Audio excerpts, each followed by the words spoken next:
And I'm going to go ahead and put up our presentation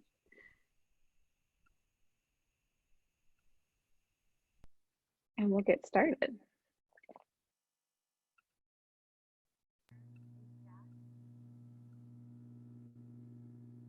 Okay, can you see the slides? I see it. Excellent. And I'm going to disconnect my phone. There we go. Okay, so first of all, thank you so much for taking time out of your Saturday to join me. I'm really excited to have this presentation for you. My background is in education technology, and I've been working with Cal State Teach for, I think I'm going into my 7th year this fall. And I previously was a classroom teacher, so I've taught K through 6, and I've also been a technology coach, and I recently finished my doctorate degree in learning technology. So that's why I'm really excited about this opportunity. I know there's a lot of uncertainty right now with the coronavirus and schools being closed, and people are navigating through new territories. And I thought it would be a good chance for us to talk about some ways that we can improve the learning online, things that you might share with your mentor teachers, things that you might do in your own practice when you have your classroom, or if you already are teaching as an intern. And so that's kind of why I wanted to put together this presentation.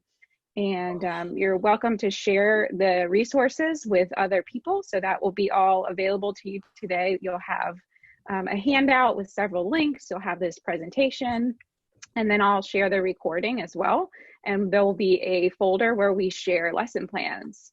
So the idea is that we're building a little community and we're sharing resources so that we can help each other and help our students to really embrace this online setting for teaching. So that's my beginning of my presentation, and I'm going to be kind of toggling back and forth between some windows and the presentation. So hopefully you can kind of go back and forth as well.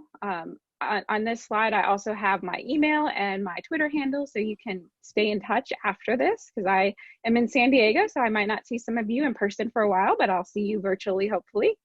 I sent you the agenda. Today, we're going to be going through some practices for online teaching, talking about what should it look like.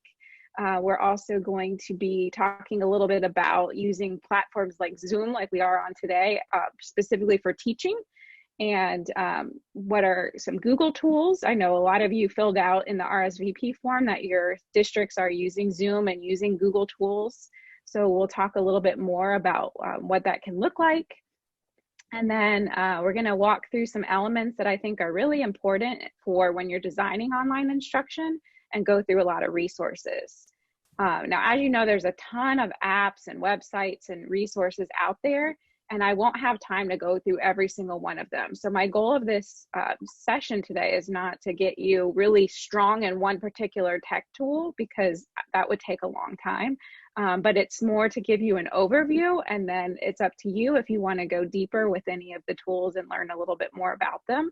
And some of them you might already be very familiar with from our curriculum, because I know with Cal State Teach, we really have you playing with a lot of these tools in the iBooks and in your modules. So again, it's to kind of give you a big picture of what you can do if you were teaching a lesson live, synchronously online, or if you were in an asynchronous setting where you're sharing resources with students. So anyway, that's the goal. And then throughout the activity, there's on this slide, there's an opportunity for questions and answers that you can fill out as we go. So if you click on the Q&A, oh, it's saying it's closed. I don't know why. Let me see if I can open that up.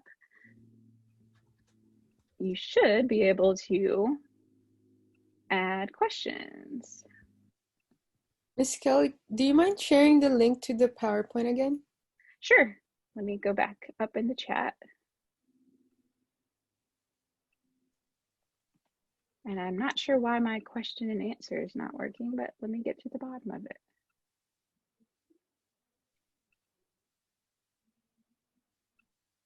I think maybe I'm in the preview.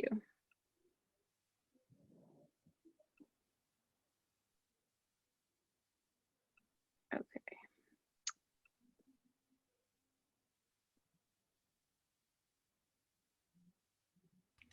I love this question and answer feature, so that's why I want to make sure you can do it, but I don't know how I turned it off, so I apologize. Technology. Here we go, tools, Q&A, history, exactly. So normally it would generate your questions here. That's not what I want.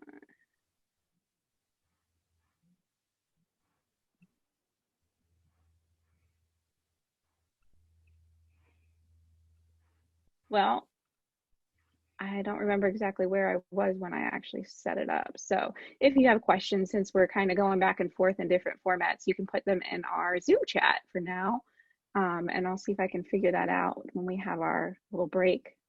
I'm not sure why it did that, but the idea is that you can have kind of a back channel of a space where questions can be added. And then what's neat about this is you can put them right on the slides, which is what I liked, but that's okay. So going back to the agenda here,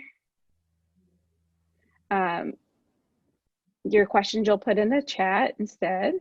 And the very first thing that we did was the zoo. Sorry, I should go back a slide. And the whole point of me posting the zoo was just to show you an idea of an activity that if you had students live in the session and you wanted to engage them and get them excited, and maybe it's related to the content you're teaching, or maybe it's just something fun to kind of build the community and get people talking and excited to be online. That's an idea of a virtual field trip. You can use the live zoo cams. There's also several other resources. The Monterey Bay Aquarium has live cameras. There's actually some virtual tours of historic places, and you can use Google Earth. And I have on my list of resources several virtual field trips that you could take students on just for fun, or like I said, you can connect them directly to something in the content you're teaching. So another important thing is for when we have the students in the online setting, we want to just build that community and get them kind of being mindful and focused. So I put a link in here to a little video. How many of you have heard of Go Noodle before? It's used a lot in schools for recess and indoor activities. It's become very popular. I'm going to share a little video clip with you. Let's see here. So I'm toggling back and forth. They use a lot of Google Noodle for a lot of special education classes. And it's great because it has the mindfulness activities, and then it also has a lot of PE types of activities. And I think it's really fun because it gets this teacher kind of participating, but the teacher doesn't have to come up with everything. So okay, so here's my link, and this is just a little video clip that you could share with students, and I want us to kind of practice it together. So we're going to be practicing like some breathing exercises and just trying to get focused as we get started. And this one I just picked because I thought it was really helpful to get you thinking about starting your day. Can you hear it?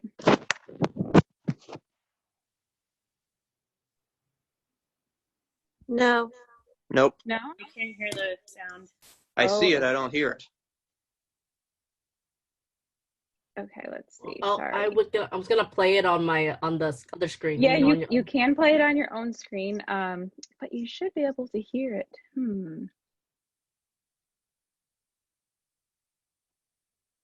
Let me change my audio settings, maybe.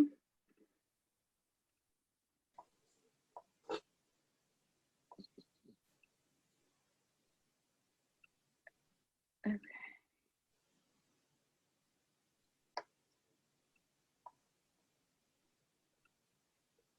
And sometimes on the share screen, there's that little button in the left corner that tells you to give up the sound, but you maybe already did. Thank you. Yeah, let's see.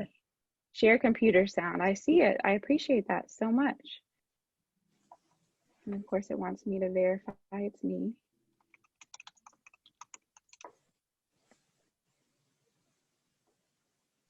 Sit or stand up straight. Do the trick. Take a deep breath and follow along. There it is. Let's get ready, really ready to take on the day with energy. Eyes first. Blink your eyes quickly. Blink, blink. Blink, blink, blink, blink. Blink, blink. Blink, blink, blink. Now pause, just for a moment. Open your eyes, and now let's breathe together.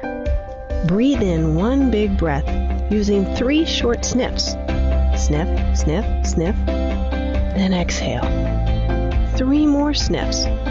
Sniff, sniff, sniff, and out.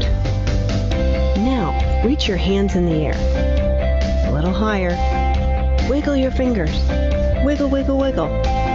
Inhale and breathe out, floating your arms down slowly. Rest your hands in your lap. You did it.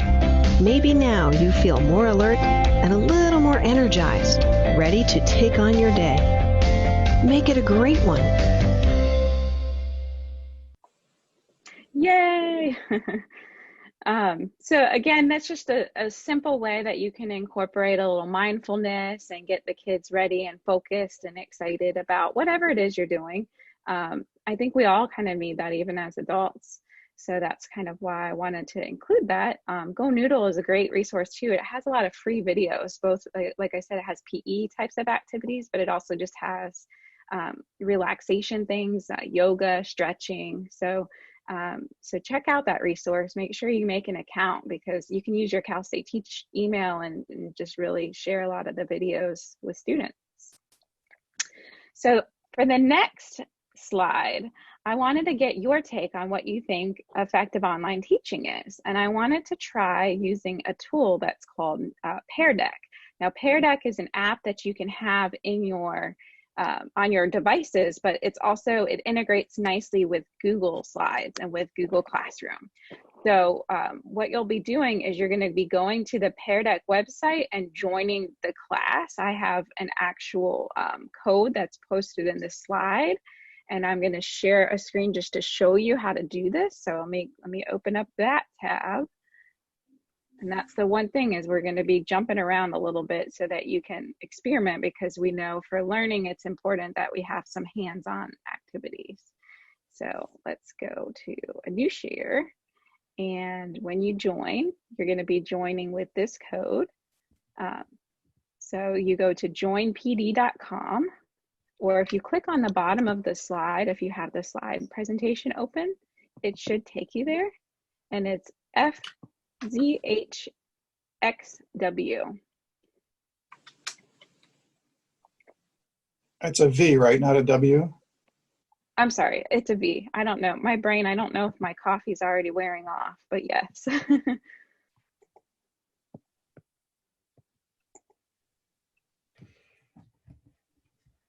So we have 9 people connected, 10 people. So you can see how it's showing me at the bottom, how many people have joined.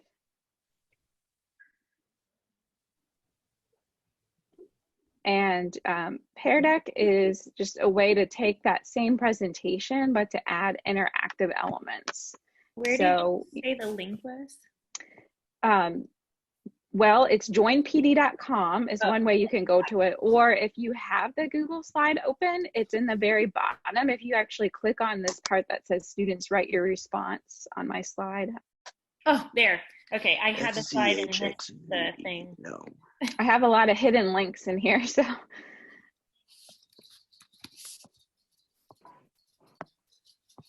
So far we have 34 people.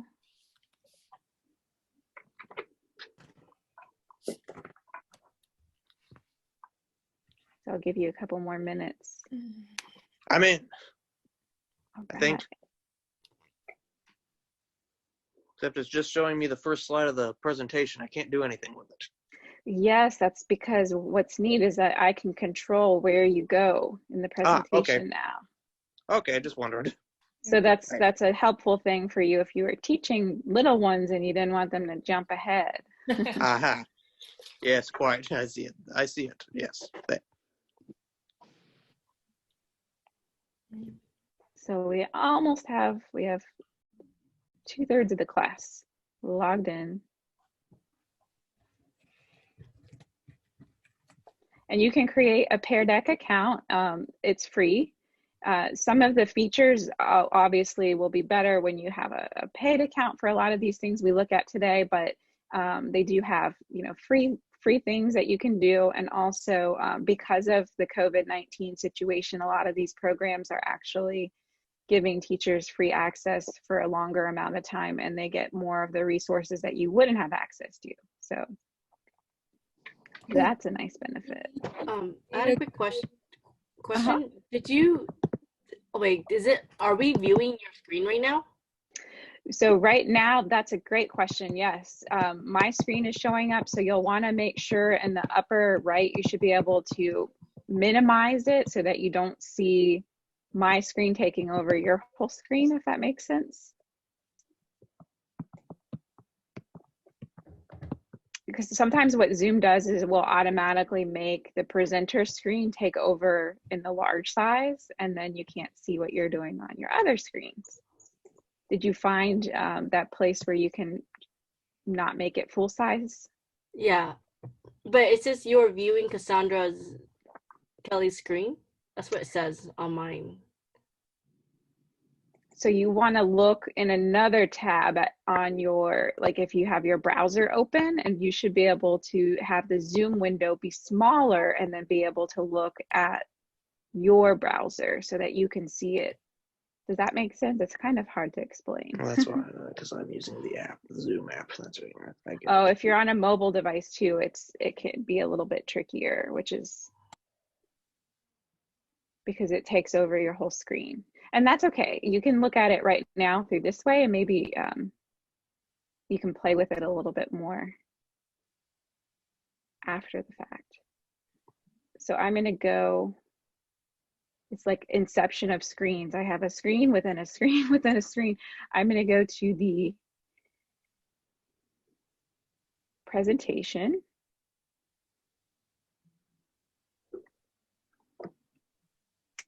Okay. And so now you're seeing my screen within the screen. And if I go to that slide that we were at, it says students write your response. And you should be able to type in a response when you click on that. I have a little box Operate. over on the side of my screen. Is that what I'd do? Yes. So are we supposed to actually put something in here? So yes, so take a moment and think about what effective online teaching is to you. No, I exited Looks, out. oh, it looks like it's somebody's drawing a picture on the whiteboard.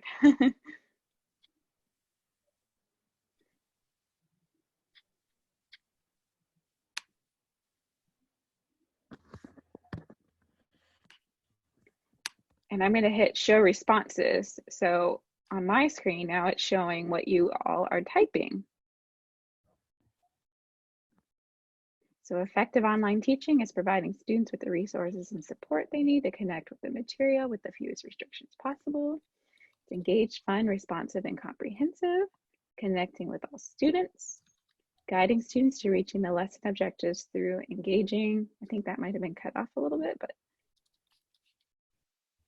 maintaining engagement and connection with students despite the distance between you. So I'm seeing like a lot about engagement and connections, interactive, meaningful, just-in-time feedback, setting expectations and nurturing a supportive and online community, having the students internalize the information with the same intensity as the learning in person.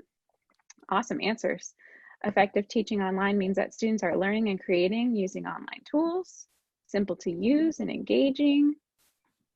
Students are getting the same learning as if they were in the classroom in person and getting feedback immediately. So do you see, first of all, how you are already getting some feedback here? You're getting to see from what, you know, your colleagues are saying, what your classmates are saying. You're getting to hear what the teacher is thinking about what you're posting.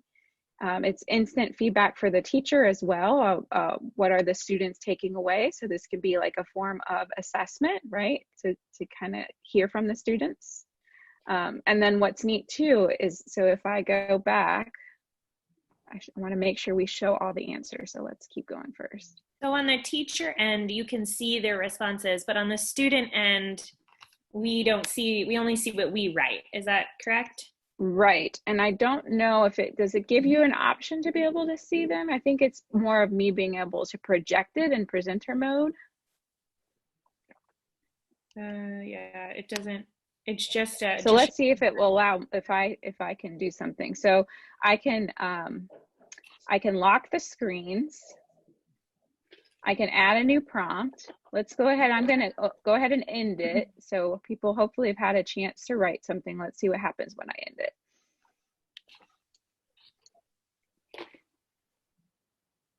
Oh, never mind. I don't want to end the whole session. So maybe I don't want to end it. I think it's more of the presenter feature of it. So I don't think you can see it, but we can see it together when I share my screen. Yeah, cool.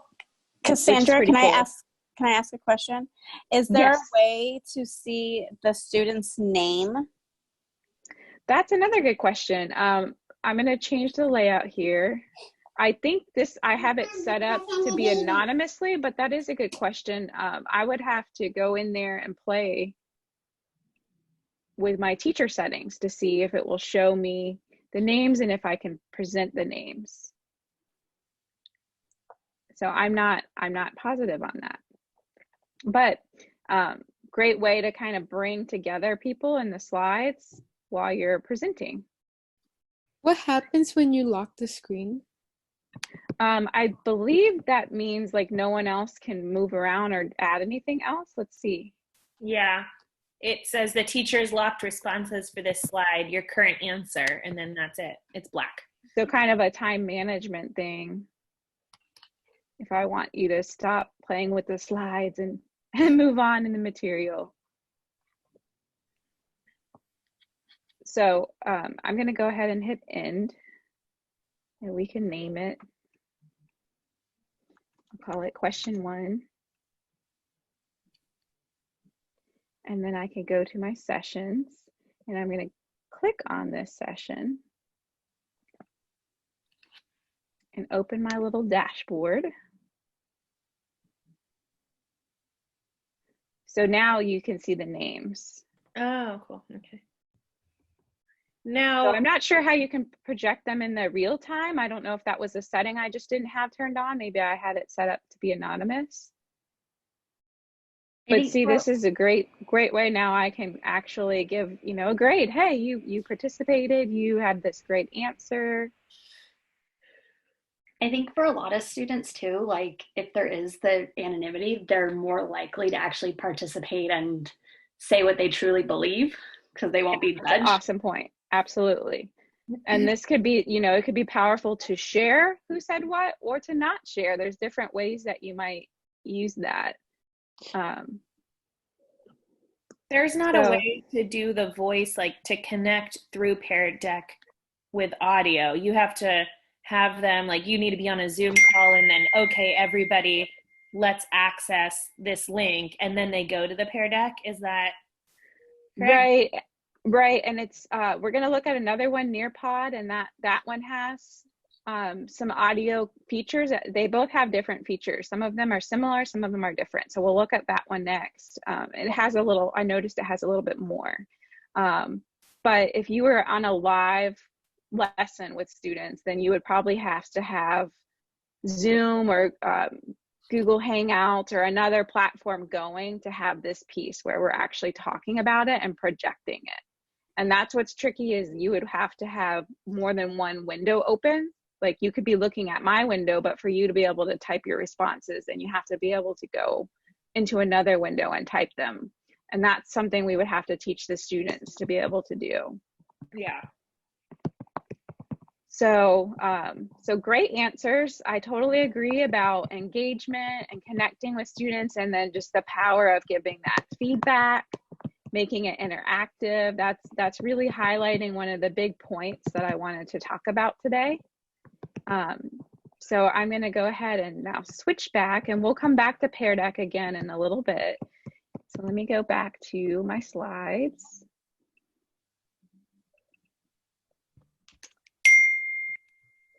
Oops, sorry.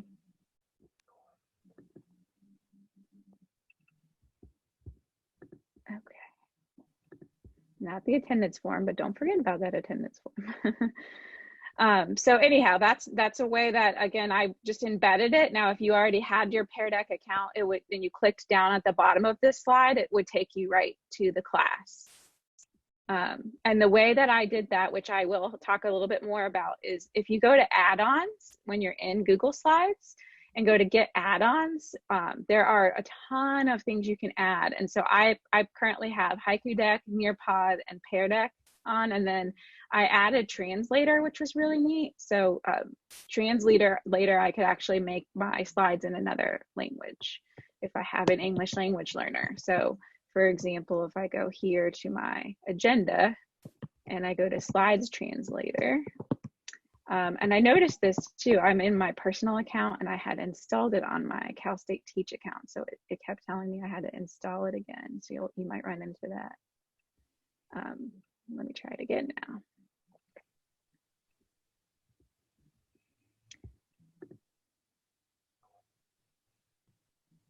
So I can pick a slide and I can pick a language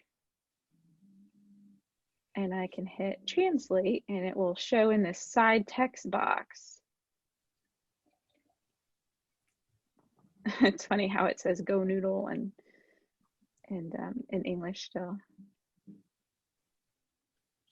Let's go to Spanish. So this is just a really cool little add-on.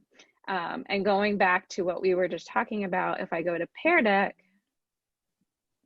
so it plays nicely where I don't actually have to be in the Pear Deck window right now. I can just be working in Google Slides and I can go to start my lesson and I can add elements to it. So I can do student pace. So this would be great if you were in an asynchronous setting where you're giving the student something to go through and look at. Like if you had a presentation with some resources and links for them to look at, you can set it up to self-paced and it will open up into Pear Deck. My slide's already created. So the other thing I did was, let me close this. Down here, here I can ask different types of questions. So if I wanted you to fill out, like I just had you do a text question where you typed in about what was effective online teaching. But if I wanted to give you some choices, I could have a multiple choice. If I wanted to do, let's say it was a math activity where I wanted you to be able to write some numbers out there, it has the numbers already created for you to fill in a number. If I wanted you to give me a link to a website, so these are different kinds of questions. The drawing is like the whiteboard that you could embed into your slide and it will take you to that when you're in Pear Deck. So that's a really fun one.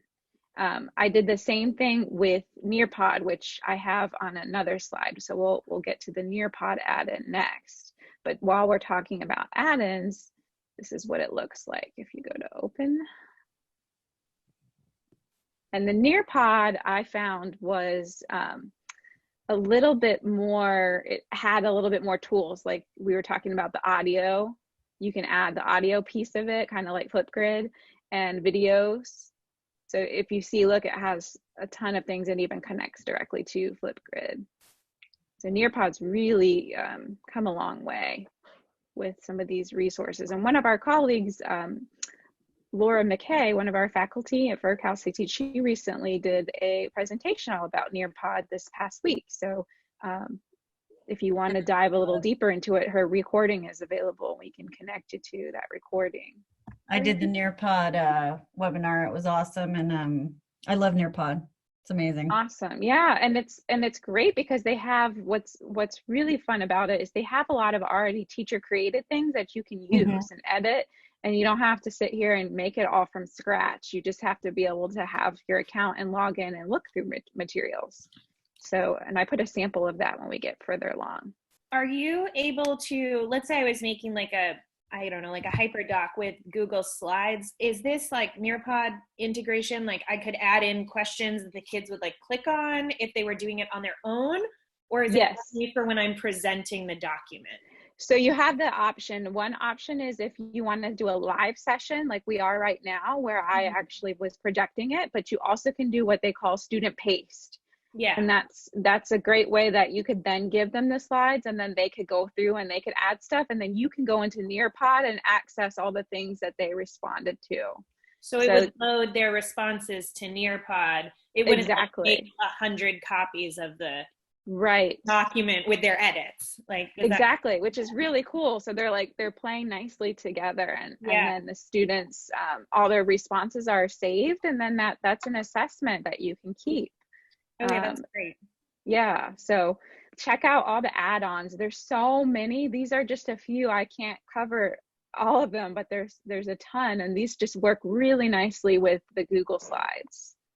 Cassandra, So moving, sorry, I have a really silly question, but I've never added an add-on. Can you quickly show us how you do that? Sure, absolutely. Sorry about that interruption. No, there's no silly question. So if you go to get add-ons, and it has some that will already generate. So here's some of the ones that I have that I was using, but you can just search. Like I was just searching for a translator because I thought, I wonder if they have something. And I just searched translator. Oh, well, maybe it's because I hit for all languages. Let's just see, translate. Sometimes I don't even put the whole thing in there and it shows up. So we have slides translate and slides translator. So you can kind of play around and add different things that work with it. And then all you do is you click to install it, and you'll still, even when you install it, you'll still have to go to that place and have an account usually so that you can access whatever it is that you're doing, unless it's just built right into the Google like the translator was. Does that make sense? It does. Thank you so much. I've always skipped right by that. That is marvelous. Thank you. Yeah, it's really fun. That's great. Thank you. No problem. Yeah, so that's one of my favorite, is all these little extra things that we don't even realize that Google can do now. So let me close this out. I have to move my Zoom screen. Okay. So this is just a quick, overview. We know an online learning environment is different from the classroom in a lot of ways. We know that it should be flexible so that work can be done at different times. We're all productive at different times. Some of us are night owls, some of us are sharp in the morning. And that's the beauty of it, is that it has that flexibility. It's mobile, so we can be anywhere. We could be on our smaller devices. We could be on our computers at home. And that's what's great about the content, that, it can be accessed anywhere if it's mobile in that way. And a lot of you touched upon just engaging, right? It's a lot more interactive in the way of being able to move materials and content and connect with people.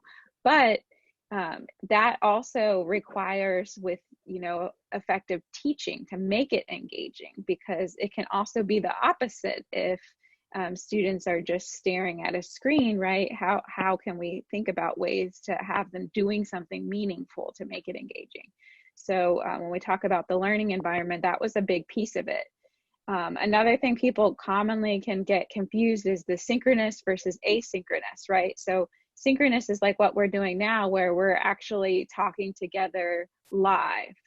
And asynchronous would be like if I have a Google Classroom or a space that I just send the students documents and have them looking at the documents and working on them. And they kind of work together, because in a perfect world, we don't really want the students to just be on the computers all day long. We want to give them activities that they can go do, in other settings. Maybe they do things that include their family members. Maybe they're going outside and taking pictures of things and then coming back and sharing some of those pictures of things that maybe they were looking for, geometric shapes that they've been talking about in math, and now they're actually out on a scavenger hunt looking for those shapes and taking pictures of those shapes and sharing them. So both pieces work nicely together, because we need the synchronous opportunities to actually talk to each other live sometimes and have that meaningful real world discussion. But then we also have things that maybe can be done outside of that period that then are a learning opportunity to come back and discuss. So they both go importantly together. A lot of you also mentioned just being interactive, right? Because if we just give the student something to sit and stare at, we don't really know what they're taking out of it. So we want to actually make it where they can be involved in the process and show their learning and ask questions and be able to really kind of put things together. And then another big piece is making it collaborative so that they can actually interact with one another. And that's where a lot of the learning happens. So just on this call, just between some of the questions and comments that were asked in the chat or with the microphones, you've already given each other a lot of information. And that's the power of groups. So we want to be able to utilize that part of the online learning. And then of course, there's 1,000 websites and applications, and we really want to make sure we're sharing those with one another so that, you know, there's some powerful tools that are beyond just the ones that we're used to. And it makes teaching a lot easier. And we'll look at some of those. So the next slide is thinking about who are the participants. So we have the teachers and we have the learners. And the way this slide is designed is what the teacher should be really trying to do and who the learners are that they're trying to target. So let's first look at the learners. A lot of the students right now are not familiar with the online setting. If they've been in schools and they haven't really been in an online setting, it's very different. And they might not be as motivated. I've got a lot of friends with children who've been posting on Facebook about how their kids are sad and they miss school and they miss that piece of connecting with each other in person and their friends. And, you know, of course, there's some that are just happy to be home and it's a change of routine. But the motivation piece might not be there. And that's important for us to understand that because we're trying to engage them and get them excited about learning in this new way that we're teaching. I think in both formats, they want to be actively involved in their learning. They don't want to just sit there. They want to actually get to do something and play with something and share something and talk about something. And so again, that hasn't changed, but we want to make sure we're giving them those opportunities to be active and to share what they want to learn. Regardless, they want immediate feedback. It's like with each new generation, we want feedback faster and faster, right? And it's part of it's the technology and part of it's just like becoming like our culture that we expect really fast feedback. And so one of the beauties of the online setting is that if we use these tools, a lot of the times the tool will help provide the feedback even faster. And then the teacher can, you know, use that feedback to then talk to the student, you know, more meaningfully and say like, here's what I see with what you did, and let's talk about what that means. So the feedback will be there with the tools, but also the teacher's still important to kind of bridge it all and make sense of it all. And then we know that the students are still very social for the most part. I mean, you still will have some of the students who are more quiet. And I find this interesting. One of my friends who's teaching online right now, she was saying how a lot of the kids who were really, really quiet in her classroom have become really loud, you know, hypothetically loud in the online setting because they feel like they found their voice and they're having this opportunity to start sharing with each other more than they were in the classroom. It's like empowering them. So kids do like to share. They might be quiet, but they like to feel included and connected, even if they're not, you know, loud or quiet. They just want to be a part of the group. And so we got to remember that and try to find ways to give them those opportunities so that they do feel connected. And then kids are creative, and I say kids, but this is the same with us as learners too, right? We want to express ourselves in different ways, and there's so many neat tools where we can maybe verbally express ourselves or make a video to express ourselves, or maybe someone wants to do something more artistic and make like a graphic and a design to share their thinking. So, you know, the learning doesn't have to all look the same and it doesn't have to be expressed the same, but the idea is we're giving choice, and that the students will be really excited to have that choice and to be able to pick what works for them. Kind of like what we try to do in your coursework and in your modules, where we give you opportunities to decide what way you want to reflect on what you've learned. And then these kids are just excited to explore new tools. They are not afraid at all. They are very fast at learning the new tools. And that's something important for us to remember, is that we might feel more intimidated by the tool And we might feel like it's not working or we don't really know what we're doing, but the kids don't feel that way. They tend to be really excited to show you and to do things with it. And so, you know, maybe that can help you like try to relax and say, it's okay, like we can learn this together and the kids can show you what to do with it. And they love that. So going to the teacher side, these are just the things that we want to be doing. So engaging the learners.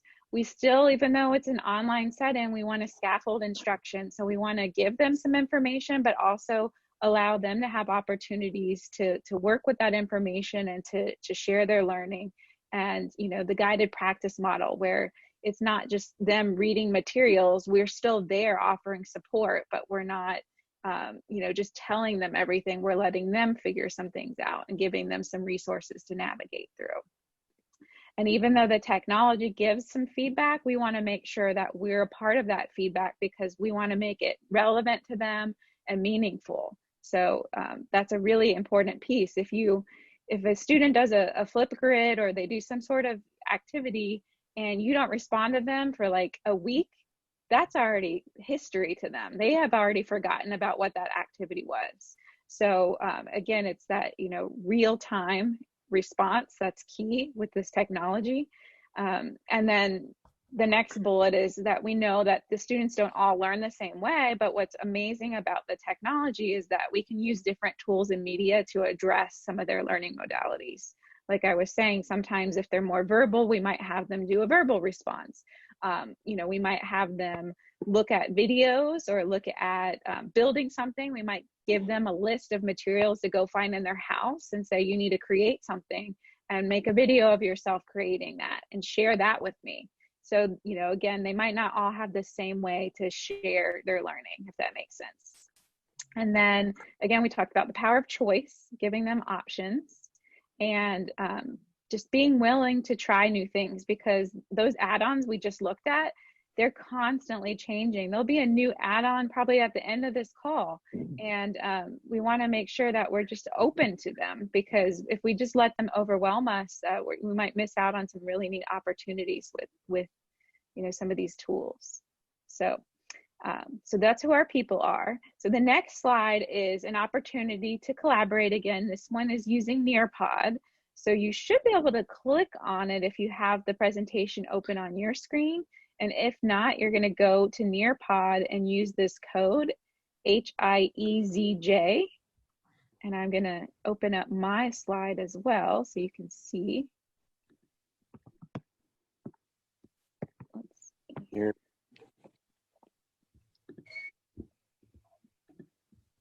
I have to go through my inception of screens. So would I put it on where it says students enter code? Yes. Okay, let's see then. The code. HIEZJ.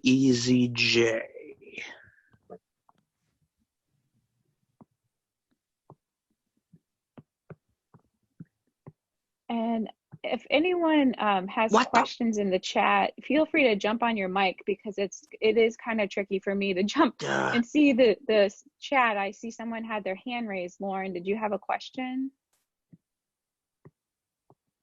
Yeah, I can't get in anything. I missed out on that Pear Deck. I mean, I could see everything, but I just couldn't participate. And I'm trying to get on this. I got the near. Let's see what I can do. I'm on my phone, so I'm going to see. I think I actually have to like minimize out the screen. Code. Is it case sensitive? It shouldn't be. Let me see. Let me go to. No, it's just an invalid code. It's invalid. Okay, let's see. Maybe it. Yeah, I keep getting invalid also. Yep. Invalid. Yeah, same thing. I tried it uppercase. It still didn't work. All right, let's try. I'm going to go back. Maybe I need to save something.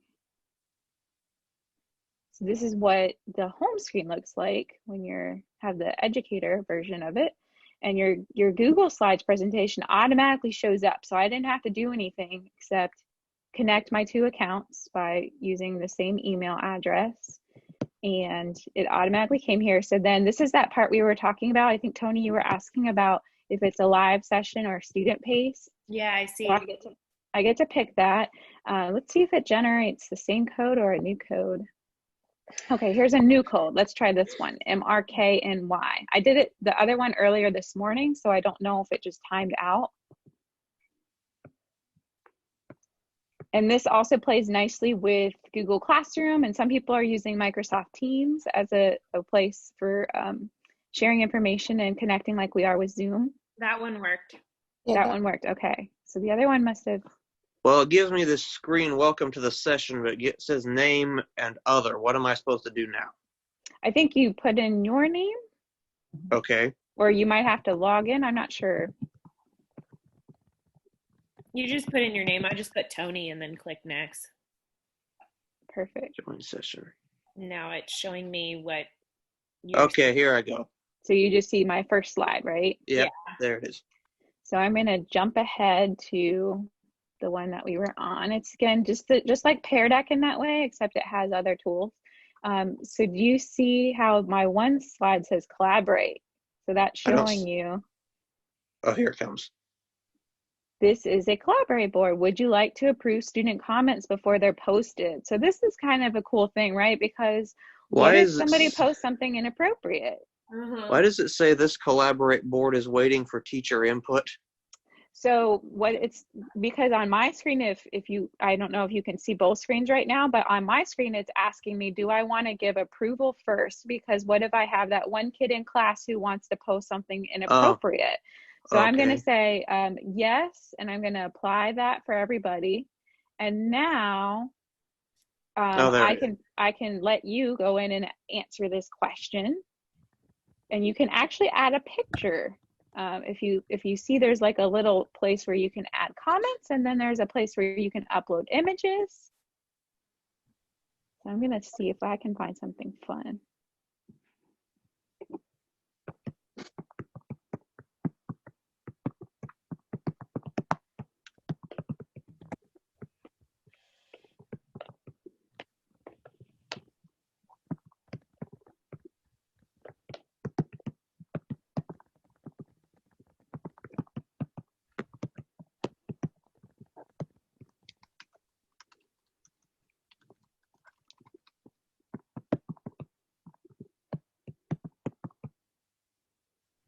So you can see, like if I'm prompting you a little bit, maybe, you're not sure what to put, I can post an example.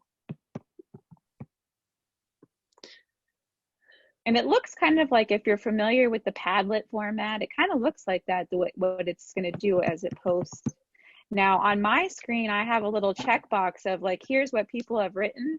And I don't know if you can see this, but it's pending post.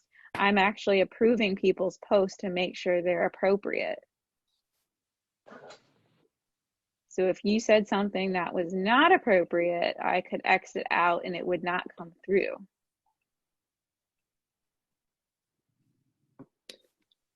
So I'm seeing lots of really cool examples and pictures with the examples. So let's take a look at this. We have people using Zoom and Padlet, Google Classroom. I saw Seesaw a few times. Google Earth is awesome. I love Google Earth. Oh, and then if you post and the teacher hasn't approved it, it'll say pending approval. Awesome. So I'm still in charge. Oh, and then there we go. So yeah, I'm going through a bunch of them. They kind of all came in at once. So you have to be with it as the teacher. Can you use this? You said we could use it asynchronously too, right? You were saying that earlier? Yes, exactly. Cool. So if we made it self-paced. Because Padlet, I think they need an account, whereas this one, they just join the slideshow and then go ahead and put their stuff on. Yeah, and it makes this nice little format. Mm-hmm, yeah. Hoot. So that's just one little way that we can collaborate, right? Let's see, I see some more people posting. Lots of people talking about Seesaw. I love Seesaw. We're going to look at Seesaw. Dojo is another one that people are using to kind of post content. You know, it used to be just for behavior, giving points and positive reinforcement, but now it's also being used as a platform where people are sharing things in the portfolio piece of it. I haven't heard of Show Me. Somebody mentioned Show Me. Rings a bell. Another one I heard about recently. Oh, we was used Blooms. it for one of our assignments during one of the modules. I think it was module 8.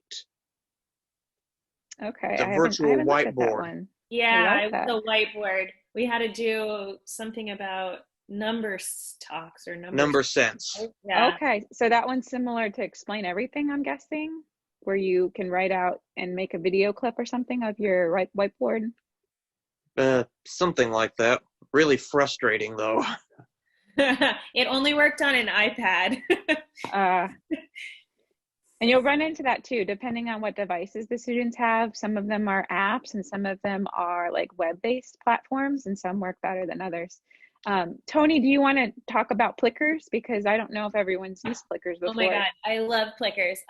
It's minimal technology for the kids, like none basically, but you print out these QR codes for the kids, and depending on which way they hold it, like which way faces up, that will vote a certain letter, so A, B, C, or D, and each one is assigned to them. So you upload your students into the Plickers platform, they get assigned the Plickers codes, you print them out, and then you can create kind of like a slide deck of questions, so you can use it for formative assessment or, you know, at the end of a lesson, something like that, and it syncs between your smartphone and your computer, so you can control, you don't have to stand next to the computer. There's a lot of flexibility with how to operate it. And the questions will go up on the screen, and the kids will hold up their QR code depending on how they want to vote. So if A is their answer, they'll hold it up A, and then you take your phone and you scan the classroom kind of like this, and then it populates their vote instantly and loads it up on the screen, and then you can either display the right answer or not, or display student answers or not, and then they'll see their name pop up, so then they can put their QR code down. It's awesome. I mean, and then they don't all need a device, right? They just need a piece They don't of need paper. a device at all. So you're the only one with the technology, so you don't have to do the whole, okay, now everybody log into Kahoot, like, you know, oh, we got Sounds like- out, like, you know, it's just quick and easy. Sounds like kind of a low-tech version of Kahoot.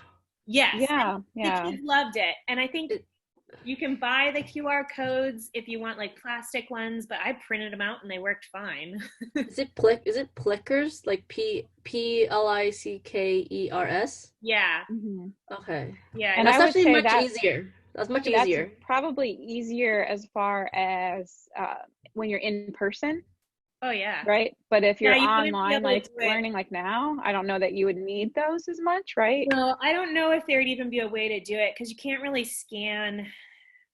Yeah. Right, I wonder if I could hold up something, right? But then it's like you Yeah. could go on Kahoot if you're already on a device. Yeah, I wouldn't try to do it like with distance learning, but for in the classroom, it was awesome. And they think it's fun, you know. I wanted to test it out too. I think you can run it where you just have it on your computer and you don't even project it to like the board. And you could just say your question out loud and scan. Like you could just run it straight from your phone. So you don't necessarily even need to.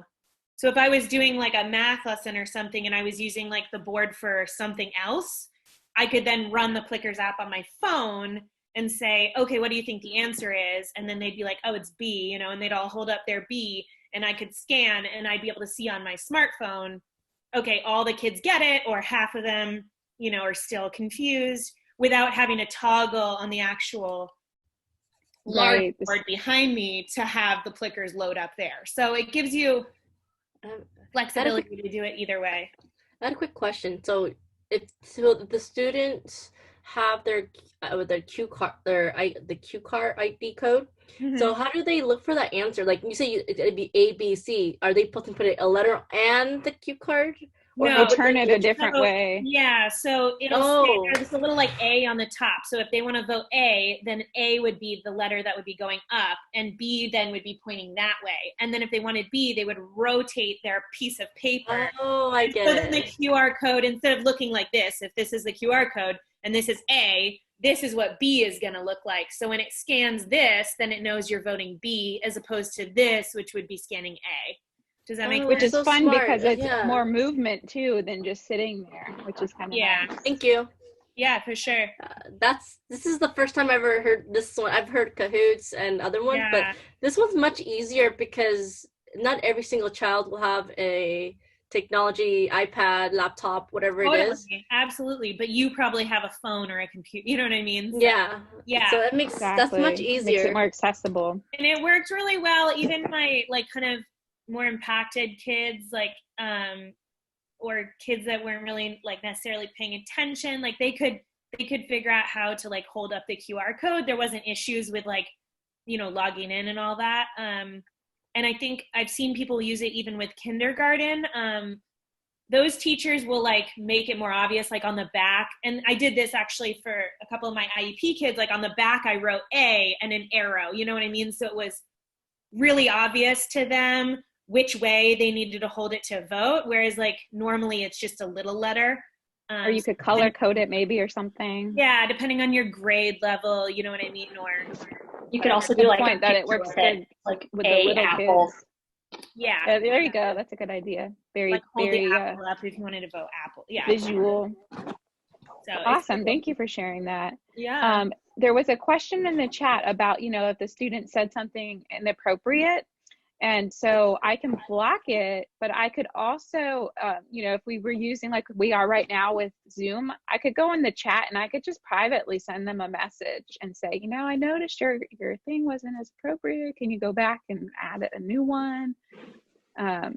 So it really depends on what you feel is more appropriate. And it is tricky, I will say, like it is tricky right now. I'm trying to navigate between all of this. So what is nice is how they could do this outside of when I'm live, and then maybe, you know, I can manage it a little easier than jumping back and forth. But it's really, you know, what you're comfortable with, and maybe experiment with things a little at a time in that case. Now, I want to point out one thing that's cool is I was able to change the screen of like seeing your names in ABC order. So if I wanted to find like a specific student in all their entries, I could go down and find them.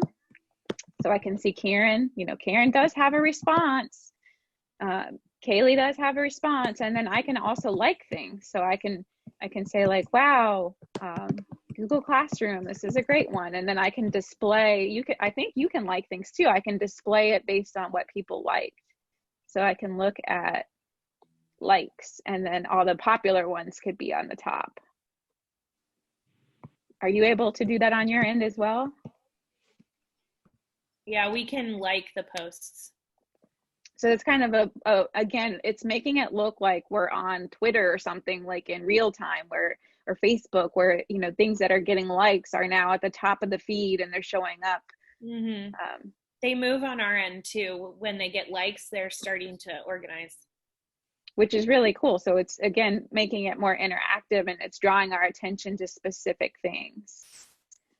So now I'm going to leave my session and go to reports,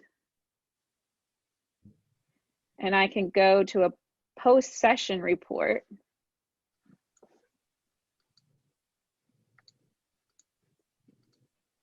I think, is it still, okay.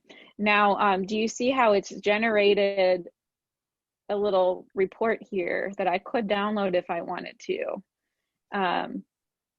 summarize things? Now we only did that one question, so there's no data here. But this is kind of like my grading is done for me. I didn't have to go through and say, now wait a minute, I have my checklist. Who did this? Who did that? Oh, I don't know if I got an answer from this person. It's doing it for me. So this is that instant feedback. And now my job as a teacher is to give some feedback to the students based on what I've seen. And I might, you know, use this data. So Nearpod has a lot of really cool features. And again, we talked about if this was being done by the students, you know, in a standalone activity where they weren't live with you, you could still collect this information after the session's done, whenever they've completed it.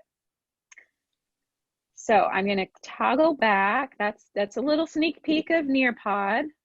So I want to try to keep us on schedule. There's just too much fun stuff to play with and talk about. But we're just trying to get a little overview. So back to lesson planning for online instruction. I decided that I thought these were the important things I wanted to focus on that I think are in any lesson plan, but that we really want to focus on when we're doing an online lesson plan too. And that first piece, which you guys all hit the nail on, was engagement and interactive content sharing. And then we want to remember that we have all these great tools to support our learners, so we don't have to have everyone doing things the same way using those tools. We can find other tools that are more visual, that are more auditory, or that have other formats to help our students.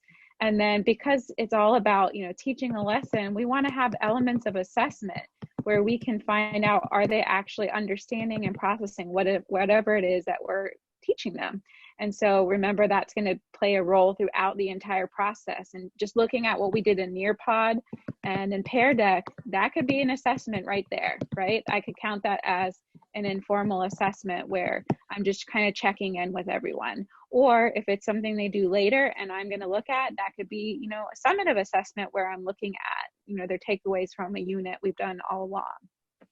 And I'm going to dive deeper into these. My resources that I shared with you are they're organized based on this. So the next thing is just a little quick overview of Zoom, because a lot of people are using Zoom now as a platform for the virtual, like synchronous meetings. And so I just want you to remember that we're having some issues with Zoom that you might have heard about, where people are hacking into sessions and posting inappropriate things. And it's because Zoom has like a public URL that you don't actually have to have an account with Zoom to be able to join a meeting. So you want to make sure that you update your settings so that it's safe. And when you create an account, right now, if you have an account through Cal State Teach, I believe you have access, like we do, to the professional account where it's longer than 40 minutes. But if you don't, Zoom is actually offering to give schools and teachers the longer professional settings if they're doing this for education. So you want to look into that. They have a page all about how to set that account up. And it also makes it so you don't have limits on how many people can join. So when it comes to securing it, what you first want to do, I'm going to actually go to my Zoom settings just to show you where to find it, is you want to go to your account on the actual web browser. So let's see.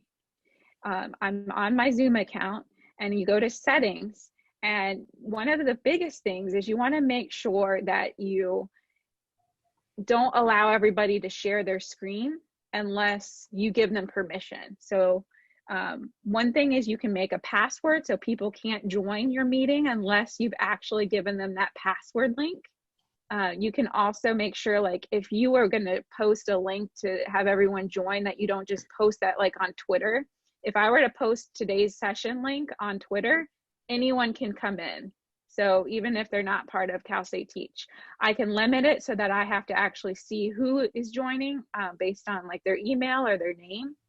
If you do that setting, be careful, because it's a lot to handle if you're trying to like give everyone permission to join. So you might want to have a co-host or someone that can be in charge of checking the chat and making sure the right people are coming in. I see one of you is having fun with the virtual backgrounds. She's in outer space. So this is where you'll want to make sure that you have set it up so that things are safe for your students and safe for you. You can make sure you can give someone the co-host ability, or you can take that off. You can turn off different features. So there's a document linked in that slide that tells you like some pointers for how to make sure it's safe. And then when you're in the actual app, you can play around with the settings, and that's one of the next activities, is to play with your virtual background and give yourself something cute for the background. And part of it's to make it fun, but also it's also to be safe, because if you put something behind you, like let's say I was outside and I had my address number behind me and I wasn't really thinking about it, then that's kind of dangerous if somebody came into our session and found out where I live, right? If I'm a kid, or so I would definitely try to make it where it's something neutral, and think about the lighting. Some people don't remember that the camera wants to be, in front of your face, not half of your face or up your nose. The kids don't want to see that. So be careful with how you have the camera set up.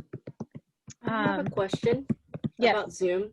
So what happened if when you signed up for Zoom initially, you did it your own personal account? How do I change it to your I guess Cal State Teach account, or do I have to sign up again, but with that email? I would just sign up again with that email, because it's going to have different features than the personal account. Oh, no wonder. Okay, because I get why I almost got kicked out from one of the sessions I had. Okay. Yeah, and I don't know if that applies to students. Like, I know for faculty we have the professional accounts, and I don't know. So I would look, and if you don't, look into the new option that they're offering educators and use your Cal State Teach account for that. There's a question, how do I like Google Meet? I think Google Meet, I've used it a few times, or I've used Google Hangouts, I should say. And I don't know that it has all the special bells and whistles like Zoom does, as far as like sharing the screen and the whiteboard and the polling and things like that, which we're going to look at for a minute here. So I would say it just depends on like if you're just trying to stay like where you see each other's faces, or if you're kind of play with some of the tools. Okay, you can share the screen. I haven't done that in a while, because I used Google Hangouts with my doctoral program when we would connect, and then we use Zoom a lot through work, and I feel like I can do a lot more in Zoom. Yeah, that's what everybody was saying, is that Zoom had more features, but it depends on like what age group you're working with too. Like the kids might not know how to do all of that, and you might want to simplify. Yeah. But the biggest thing is the security settings now, because there's all these issues. So yeah, let's talk about some of the features, the virtual background. So if you go to, let me see. Let me click on Zoom.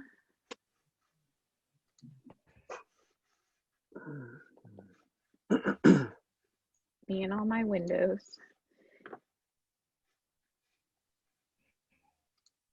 Okay, new share. So I'm going to share the whiteboard. Now, I don't know, I think I have to make you a co-host to be able to actually draw on the whiteboard. So I don't know if you can draw anything. You can experiment. Oh, you can. Somebody's already having fun. So apparently you can. We can share. We can play. And then it has a feature for me to save the whiteboard. How are you guys writing doing that? Yeah. I'm trying to figure that out too. And Lauren, did you have a question? I see your hands raised. To draw on the whiteboard, in the bottom left corner, there's the pencil. If you click on that pencil, it'll give you access to writing on the board. Pencil. Yep. So if you look down on the bottom left of the board, sometimes you kind of have to like click on your screen, but you should see a pencil. Once you have that up, I just made that scribble. You'll be able to scribble. There's also like a pointer and. Are you using an? I don't have a pencil. There's no pencil for me either. Me either. I know. Did you click this screen?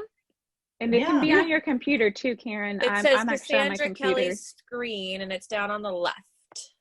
Someone just pointed to it. Maybe it looks different. That's on my iPad, so maybe it looks different elsewhere. Yeah. Oh yeah, we don't. I'm on a computer, but I see the arrow, and that points to my mute and stop video buttons, and there's no. Yeah. Same with me. I'm on my computer, so maybe it only works on iPad. It's actually above your mute button. If you're looking at it on the bottom screen, it'll populate itself above the mute button. Yeah, it doesn't have it on the laptops. No. It should, because I'm on my laptop, but I don't know if it's because I made the board. Yeah. Wait, are you in your personal account or is it your Cal State Teach account? Is that the difference? Cal State Teach account. I think it doesn't matter. if you click on whiteboard, that's when the menu pops up on the laptop. So I had to actually click on at the bottom where it has like start video and mute. I had to click on whiteboard and then the menu for the tools to color. Well, it seems real fun. It looks like you guys are having a lot of fun. I don't even see a setting for whiteboard. I know. I want to do this too. I don't have a I'll give you a minute to play. It's very interesting that not everyone is able to do this, but I'm like, Lauren, you had a question, and sorry we didn't get to your question. Oh, no worries. That was back in Pear Deck. I couldn't get okay. in, but I figured it out. Sorry, I'm not as fast with the chat and all my screens. No worries, no worries. Sorry to interrupt, but for the desktop users, if you go to the top of your screen and you look at, it sees you are viewing Cassandra Kelly's screen, go to view options. And that drop-down menu, if you choose annotate, you'll get all the functions. Oh, that was intuitive. Thank you. Thank you. That was not terribly intuitive. They could have like put whiteboard. So you had to click, can you repeat the directions? Say that again? Yes, can you say that again? Sorry.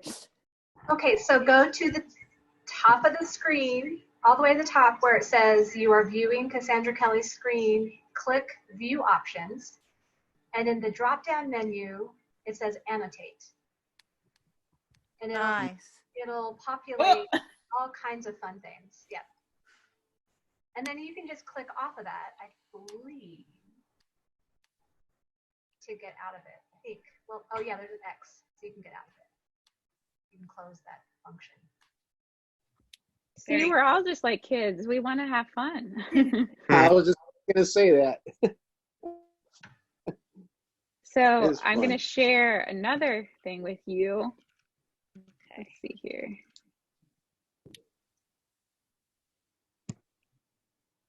I'm using my stylus, my pen for my Surface, so it's kind of cool. So I can actually write on it. Actually, Me too.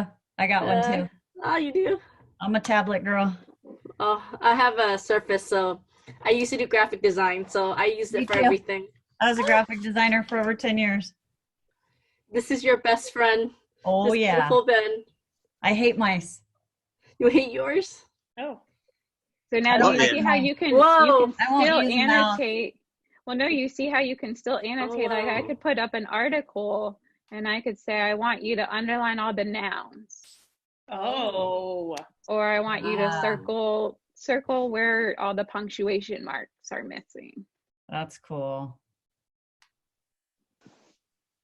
So we can do a shared reading activity where we have our article and or whatever content we're looking at. We could have a picture where we're trying to circle all the squares. And now we can sit and work on that together. And again, this counts as guided practice. It's interactive, it's engaging, but it's also assessment, right? And it gives me feedback in real time of where the students are, and I can give feedback in real time of, where we need some practice.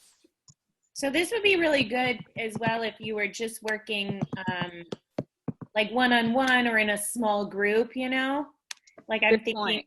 like because we're going crazy, right? Or something like that, Now, if I go to manage participants, let's see, I think I can, put on hold. Let's see what this does. I'm going to put one of you on hold. I'm going to put Karen on hold. Let's see. Now, Karen, are you able to do anything? I don't know what putting you on hold did. She disappeared. Oh, she disappeared. Oh. That's terrible. So maybe you don't want to do that. Time out. So I took her off hold. Karen, how was your experience on hold?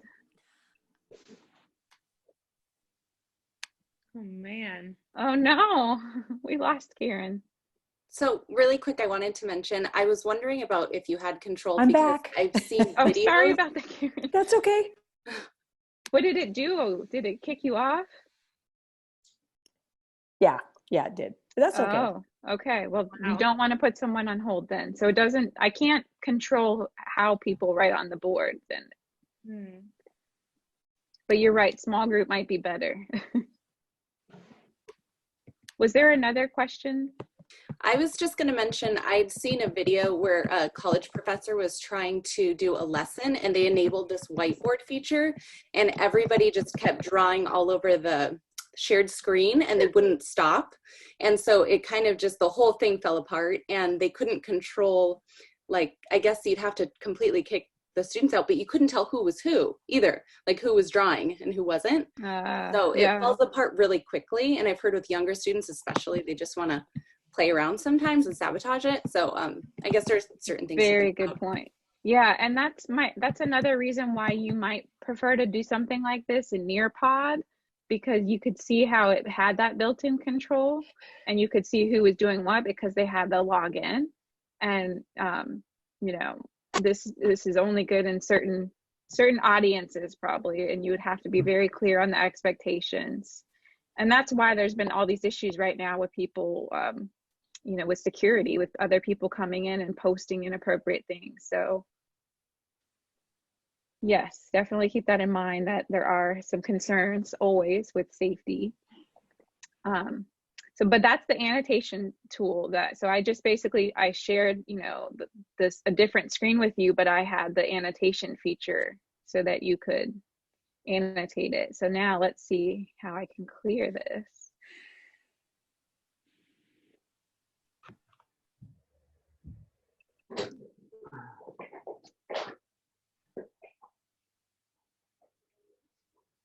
Okay, so now I cleared it all, and now I think you can still draw on it, though I don't know, I'm not as well versed in how to stop you from being able to draw.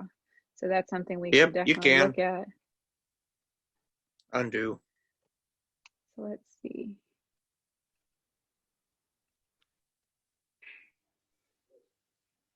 Oh yeah. There's on your settings, when you go on your browser into your Zoom account, you have to like go into, I can't remember where it is, but in the settings you can make it so any meeting that you create, no one has the ability to annotate. So it just takes that away. What would be cool is if you could do it where just certain people could at a time. I'm going to look in my settings here. Now, you can also play with, like I was saying, with the virtual backgrounds. It gives you some preset ones, but you can also upload pictures, which is fun. So, like my classroom picture. So if you go to settings in Zoom, and then there's an area called virtual background, there's some ones that are already there, and then you can also pick a new one by uploading a picture. Sorry, I can't see that. I'm on a desktop, but I can't see. Down on stop video, are you using the Zoom app or the web browser? Web browser. In the app, see, this is what my screen looks like. Go to stop video and choose virtual background, and it'll give you a little window where if you use the little plus mark, you can upload images. Okay, let me try that. So I even uploaded my home gym, so it looks like I'm working out. You have to have a certain level of computer though. So like mine doesn't have like a quad processor or whatever, even though it's like a newer computer. So I can only use, quote, I have a green screen, which I don't. So it doesn't do it correctly. So I probably need to buy a green sheet if I want to use this. Oh, that's a bummer. Yeah. Oh, I wondered about that because I was trying some stuff, but it just came off on my face. So. Yeah, you probably have the same issue. Okay. On yours. And sometimes it will cut off, like, because it's not perfect. So it'll cut off if I go like too far away. It'll distort the image. But it's still pretty fun. Yeah, it is fun. I think the students would enjoy that as long as you could. Again, you have to be careful because I don't know what they can upload as far as, it's probably better that you don't show them how to do that, but knowing them, they'll figure it out. Okay, so I'm going to stop sharing the Zoom screen. We could also do polling, so I could add you a question. I could say,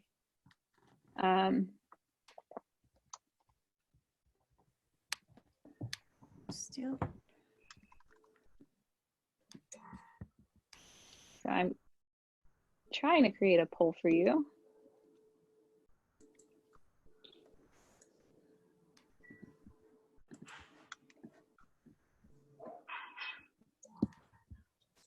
So did that poll pop up on your screen? Or probably not yet. Yes. Oh, I see it. Yeah. And it pops up right in the middle of my computer, even if I had you off to the side. Mm-hmm. Okay, I'll go with that. That's awesome. So that was just under the polling option. You can create. Where do I find the polling option, though? I'm wondering that myself. Let me go to share my screen. Okay, so on my screen, I have this little polling. And I think I have to end this poll first. So it looks like most people like pizza. Not a very deep poll, but I could share the results. So then you get the results. Pretty close between pizza and tacos. Stop sharing. Tacos. I can edit it. So what it did was it popped up in the window browser, and I could pick the questions. And then I saved it. So I just had the pizza one. I could say,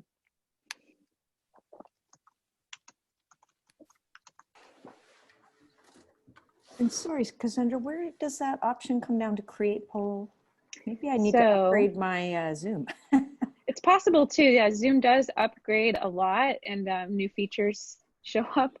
So let's see. I went to, here's my poll. I was actually in the Zoom. Me and my windows. Let's see where it is. Oh, I think it's because I'm sharing that screen. Okay, new share.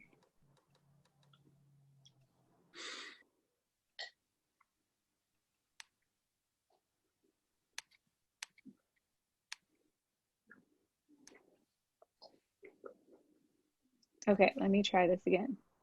So we have to be in the...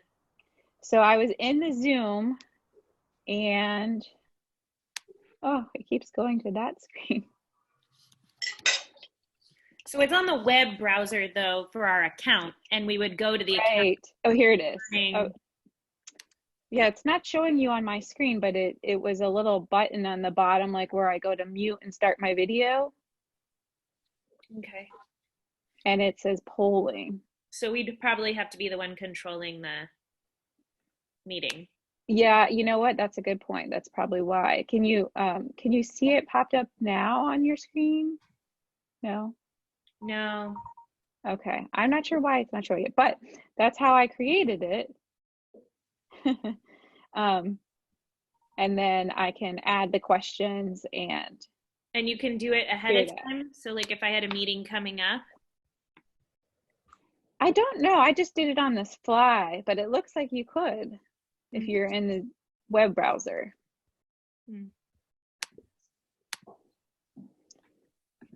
Okay, but that's good to know it's on the web browser and it's not a button that I'm not seeing on the app.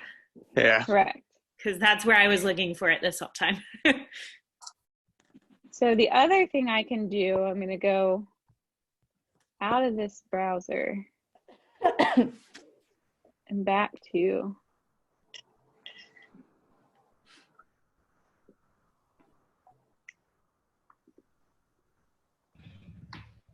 doesn't want to share my Zoom within my Zoom.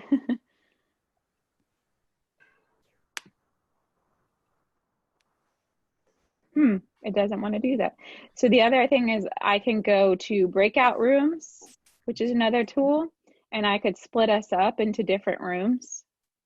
So let's say we have, a book that we're each working on in a book club, and we all want to go and talk about the book and then come back and share something or maybe a jigsaw activity. And it's pretty cool. I did play with it, but I think just for the sake of time, because I know I still have some other things to cover, I won't be able to play with that now. But all of these links here take you to a resource that shows you how to play with them, so you can test it. So that's kind of just a quick view of how you can use Zoom, right? And then you can allow the kids chances to present, but you have to be really careful. And like we said, there's some security issues with using this with kids. So The other thing a lot of people mentioned using was Google, and you should be familiar with that from the program, right? So Google Classroom is one way that you can share a lot of assignments and activities with students, but the catch with Google Classroom is that you have to be on the same network. So if we were to create a classroom right now with Cal State TeachNet accounts, then we all could join it. But if we were trying to do this with students and they're in a different school district and their email is with their school district, then from my experience, I haven't been able to connect those two things. And that's like a safety feature. That might have changed, but that was the last time I did research about it. All the people had to be in the same network. So if they're in, it's still like that. Okay, so if they're all in San Diego Unified. Teachers' email in order to access our Google Classroom or to create. And also too, if I create documents on my Cal State Teach, we've had issues like if I do a form, like a Google survey, we've had issues even if I've made my teacher like edit access. When she's tried to post them to the Google Classroom, sometimes there's been issues with that. And I don't know, it might be something we're doing, but. And it could be just the settings, like when you're in Google Docs, if you make it to where anyone with the link can view it versus where anyone within CalStateTeach.net can view it. So. But it's definitely easier to just be on the same. Yes. Same platform. Agree. So like ideally, if you were teaching in San Diego Unified School District, you'd already have an email and you could set it up and your students could be accessing everything that you post. But it is tricky for people, like for student teachers who don't have a school email account. Yeah. Yeah. So does anybody know, I've heard that if you're a teacher, you can create an account on Google Classroom. And then I understand that all the students will need an email, but as a teacher, you create a code and you send your students that code so that they can join the class. Is that? But they have to all have the same, they can only join your class, I believe, if they're using, like they're logging in through an account that's on the same network.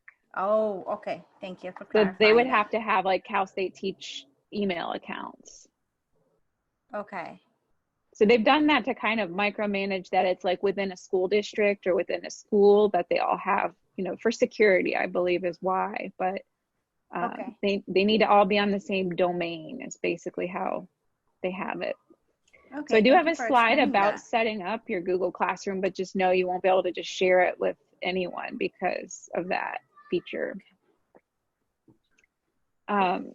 We also just have done a lot in our program with documents and drawings and sheets. So sheets is like the spreadsheets where we can share them and collaborate. So these are things you could still do asynchronously or synchronously. Like we could all be working in a Google document right now. If we were all working right now, it's probably easier if we were sharing a Google slide because you could each have your own slide to draw on and write on. So it's a little faster than if we're all in the same document. So that's one benefit. And then, you've probably seen the HyperDocs research. If you've gotten to term 3, I believe that's where we have more where you create your HyperDoc. And I have a sample to show you.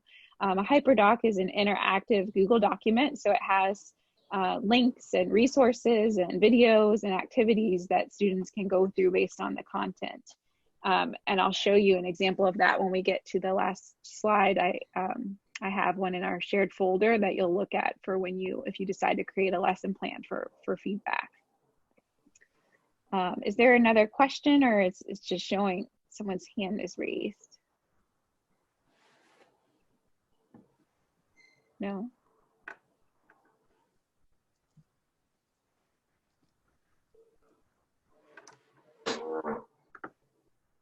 Okay, maybe it was just a delayed thing. There's also some great resources for Google Slides that you can use them to make a quiz where the kids have to fill out pieces and they can only do certain things and other things are protected where you can't move them. For example, like if I wanted to label something and I have them drop and drag things on it, that can actually be interactive and it could save it as a quiz result instead of just as a presentation mode. You can make ebooks, some good resources on that. They can even be used. I was playing with it last night, just the motions of, you know, how you can animate your slide. You can actually teach them how to make a bunch of slides and change little movements in the slides, and they can make like a stop motion animation movie. So there's a lot of really great ways to use slides that are fun, besides just what we think about as presenting. The next slide is about Google Classroom and how to actually set it up. So I don't have the time to actually walk through that in great detail, but hopefully you can play with that a little bit. As far as our interactive add-ons, I shared with you Pear Deck and Nearpod, and both of these are hyperlinked with the resources that you can go to make your own. How are you able to login. put the moving image on the slide? That actually was part of Pear Deck. They had this slide template, and I just put it in here. So I don't know how they did that right here. It's pretty cool though. It might be a video that's playing automatically is my guess. Because I can put videos in here and I can set them up to play when I click on them or play automatically. And I think that's probably what we're looking at. So if I were to click on it, let's see if it shows the settings. No, it's not going to the settings. But yeah, that part of the videos is you can set them up on the right hand side. It'll show. Awesome. It'll loop through like if you had a GIF file. So, okay, I really wanted us to be able to take a brain break because I know it's a lot of information, but I'm a little worried about, you know, I want us to be able to finish at 1 when the session ends. So I will say that with kids, you definitely want to remember to give them time to take breaks and not be sitting there for a long time, even for adults. But for just the purpose of time, if you need to take any other breaks, you can turn off your mic and your camera and take a break and come back. This again will be recorded, but I think we need to power through. And my next slide is just on the importance of breaks, right? Because again, especially if this is an online setting, we don't want to just be couch potatoes, right? Computer potatoes sitting on our devices. So it's fun if you can have opportunities for the kids to do some stretching and to do some PE, physical fitness activities, or some breathing activities for social emotional learning, like we looked at the Go Noodle one. These are some other links of resources where you might play a video clip and practice doing it together, or you could just lead your own where you're saying, okay, everybody, you know, let's stand up and let's practice our tree pose and let's practice some breathing. So, you know, the technology is amazing, but we also just are people and need, you know, opportunities to move around and interact. And so we want to bring that in with some technology if possible. This slide, I wanted to just remember or remind you that you're like a designer when you're putting together lesson plans. And I want you to think about that you're painting, you know, a beautiful creation with your plans, but I also want you to remember that you're not the only one painting, that the students are painting with you.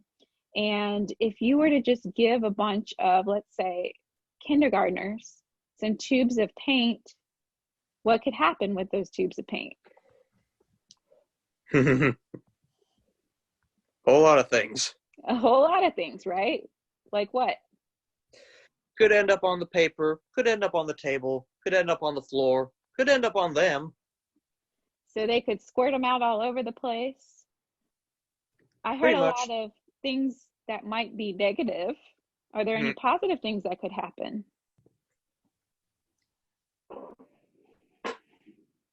They could do what I was aiming for them to do. Which would be? I don't know, probably paint a picture. They could paint a picture. Yeah. They could be at the next Picasso, right? Mm-hmm. They could have come up with something we don't even expect, right? Good or bad. So my point is, this analogy, I want you to think about it like that. There's all these different technology tools and apps, and they're fun and they have a great purpose, but without some guidance and direction, who knows what could happen with those apps, good or bad. So, you know, you're still at the end of the day, you've got the palette and you've got to give some directions as the teacher and maintain some management. But man, there's endless possibilities of what could happen when you do. So that's kind of why I put that there. I thought that was a fun way to think about it. So the first piece when you're designing your lesson plan is to think about engagement. Just like if you were teaching in front of the class, you want to hook your students. Some ways that you might do that, like if we were on the Zoom call right now, is maybe we pull up an article or a story and read it together. Maybe we have an author read aloud where we pull up a clip of an author reading something, or I share that with them and have them look at that before they join the session. Or a hands-on activity, or a virtual field trip, like I was sharing with you, the zoo. And there's so many other powerful ones besides just like a zoo camera, where you can go somewhere and look at something and discuss it. Some examples of that, let's say in the primary grades, I just put some video clips in here. So we've got a version of the pigeon riding the bus. And I think I have to be in presenter mode, so let's see. I love that pigeon. Me too. So this version of it is where they actually have the pages of the book. Can't hear you. Too loud. Is that better? Blow your eardrums off. No kidding. Sorry about that. Reading Pioneers is proud to present Don't Let the Pigeon Drive the Bus. Words and Pictures by Mo Willems. So I just want you to see like how it's actually got the pages of the book, which is nice. I tell you what. So it's like we're really reading the book together. Whereas this version has like animations where it's actually, you know, moving and fun. Same story. Be careful. But you see how the pigeon actually talks. And then the author and illustrator has been doing these daily doodles at lunchtime. Oops, sorry. How did I get to that?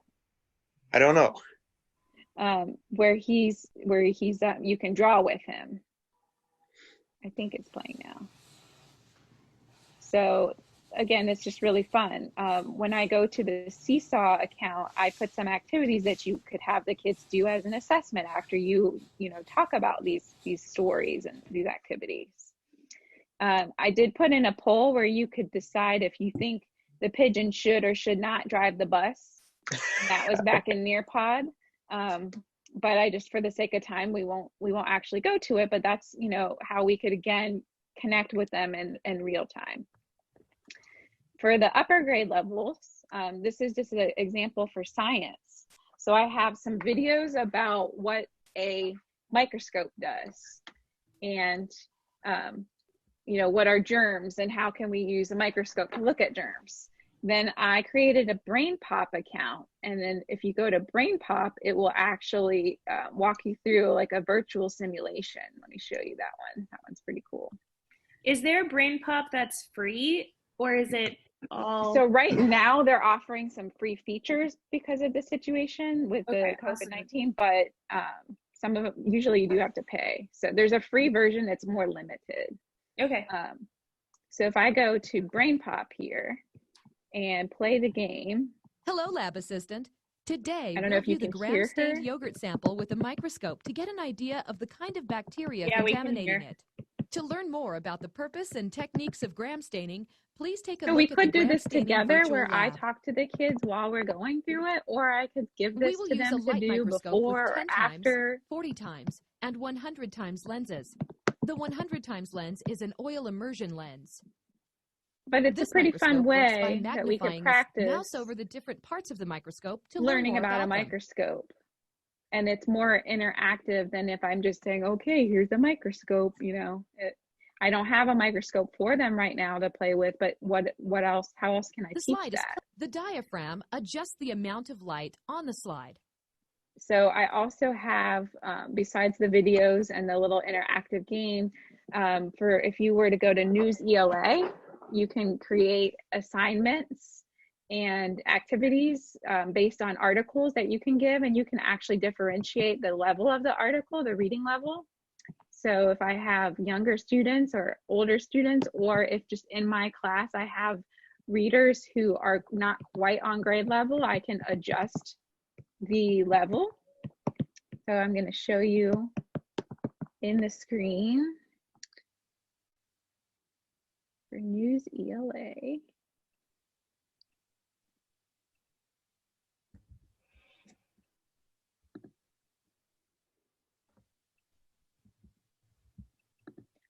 So I can create a class, and then within my class, I have assignments. So this was an assignment that I created called Types of Microscopes, and I just made it for 4th grade level at this point. I said for the directions that they were going to have to actually look for vocabulary words. Let's see. So so for students to access like News ELA, and I think we have that, but it's not set up for my class, they would need their own accounts, or can they log in with their Google, like with their, like through Clever, or? So I can share with them a code, and then I believe they have to create a login as a student. Okay. And join my class code. Okay. I feel like there's 1,000 resources and all of them are really cool, but I suddenly have to start integrating like a ton of different things, and it feels overwhelming. One at a time. Overwhelming. Yeah. So like, I'm like, what's the best like 1 or 2 things I can do? Or things like Flipgrid, where they don't need to make an account. They just like use their login to like add to the board, you know, or how like Pear Deck, like those are good because it's not so to answer your separate thing, you know. To answer your question too, I did also go through News at ELA myself. And if you look here on the PowerPoint, let me switch my screen again. I created just a PDF version of it. So I could just share this PDF. Oh, of course now. Or not. I didn't save it to my computer, but I could print the article as a PDF and just give them a link to the PDF through Google Classroom or Google Doc. Okay. But what was cool about News ELA is it had the activities that they could do too. Well, and it wouldn't be differentiated if you just did the PDF. Whereas if they had, well, you could, because you could create 3 PDFs, a high, medium, and low level version of the same reading, and then give that to specific students, assign it individually or in groups for Google Classroom, or just as you email it to them, however you want to share it with them. And then I also just put some links here. So here's just to the National Geographic resource. It has the vocabulary, and it has just the articles. And what's nice is it has the article underlined vocabulary words, so it's interactive to click on things.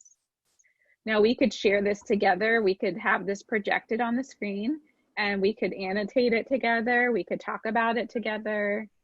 And it has a great tool right here. If you click on the classroom thing, it'll go to my Google Classroom and share it. So I would have to go to my specific classes. I could create an assignment, make an announcement. So it automatically did that with, this was National Geographic Kids, and it's free. So now let's go back to Khan Academy. Also had some videos too that were free. I also created a math version of it. So if I was wanting to embed a video, this is just a cute little problem solving video. There's some virtual math manipulatives where the kids can move around the manipulatives and do activities. This is the library of where you can go to get to those. You can also create animations. So I just kind of was playing around. This is what I was talking about, where I was playing with the animations. And we could be talking about like, how do I add? And having the kids answer, you know, what do I do? And having them count out loud with me. View the magnified sample through the eyepiece. The lens magnifies the image 10 times. What in? Somebody's looking at the microscope, or maybe it was me. So then I had a link here to Pear Deck on the bottom of this slide where it has the whiteboard. We could be, you know, after we watch a video, we could all go into Pear Deck and we could model how to fill out the problem together, right? So,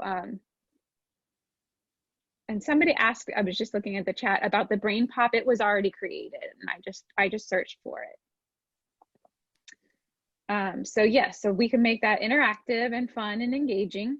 The other thing is just thinking about how we're sharing content. And we talked about there's so many different tools. So you'll want to just do what your students are comfortable with. And if they know Dojo, then that could be a place to share resources. If they know Seesaw, but you still might want to create, you know, a couple different ways. Maybe just for that lesson today, we're going to do Nearpod. You know, maybe Google Classrooms where they submit assignments, but maybe you want to make it a little bit more interactive through a Nearpod. So, you know, you're going to have to play around with all of them. These are all hyperlinked. If you click on each of these graphics, it takes you to the pages where you can access the account, create an account and access them.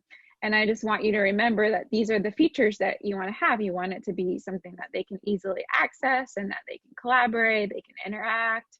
It's fun, user-friendly, and that we can use multiple formats. So some of them, like Edpuzzle, is a way that you can create like podcasts and virtual announcements that you share verbally, video clips and sound clips. I made a Padlet for us, but again, ambitious on the time. We don't really have time to add to it, but you've probably played with this through our program, and you know that a Padlet's a great way that you can compile resources and information. You could also use it as a way for students to use kind of have an assessment where they share things that they learned about something. These are just some specific tools that are helpful when you're supporting all the different learners that we have. So you could assign them like, hey, I want you to spend 30 minutes on Starfall, or Brain Pop ELL is pretty awesome. Like it has a lot of great resources. And then some of these for English language learners are just practice with, you know, fluency and just practicing with reading and basic identifying like sounds and letters. And so you can decide what's appropriate for their learning level and give them some activities. There's also apps that you could give them to download and play with outside of the time that you're with them. Yes, the Google slide presentation you will get to keep. Then this is the supporting diverse learners. So this is a bunch of resources of assistive technologies and apps that you might want to try. I'm going to just keep going because we only have 5 minutes left. It's so sad. For assessment, I wanted you to think about that when you do assess students, it's not always at the end of a lesson. It can be, you know, throughout the lesson in formal assessment, but you want to make sure that they give a variety of ways to assess or to show their learning, that you're assessing with a variety of ways. So you might give them options of how they want to show their learning. It's not like they all have to do a Flipgrid.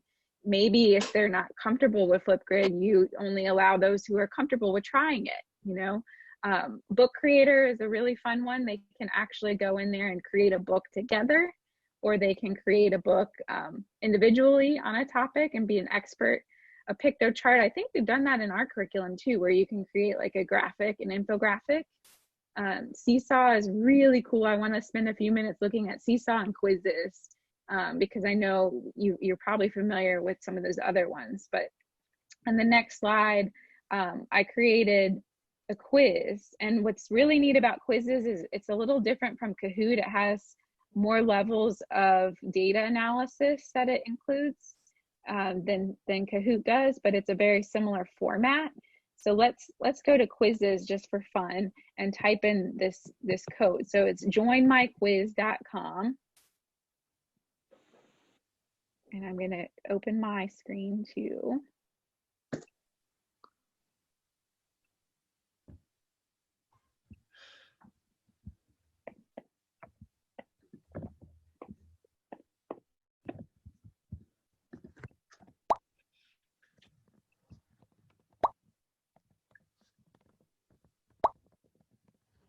And I created a little quiz for you. So far we've got 3 people in.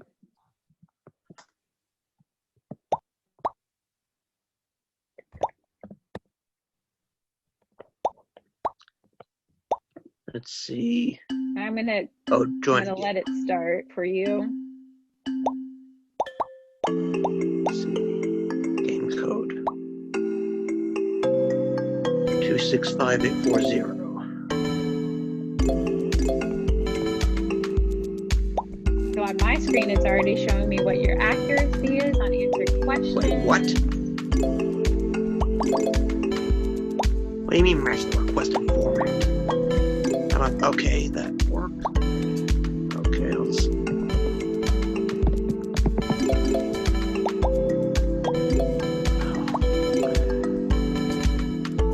Okay, I'm in. I'm blowing this quiz. It's a hard quiz. I didn't create this quiz. What? It was actually created already, and there's a database of quizzes you can pull from. Yeah, I got one finally. If I would have known that one. Egads.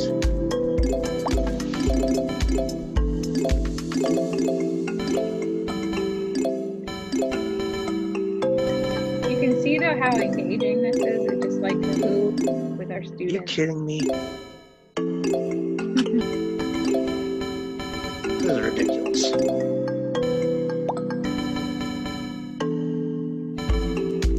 Are you kidding me? Gadzooks, what is with these questions?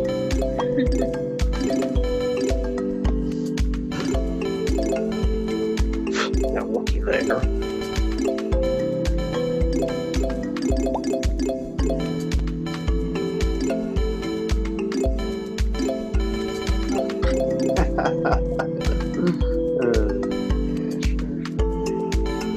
Oh dear. So I don't know if you have if you can see my screen and your screen, but my screen is also kind of projecting the leaderboard of how people are doing.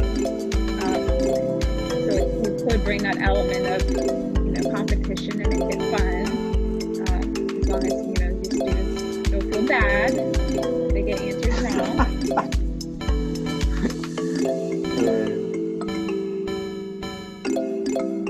Oh, that's bad fun.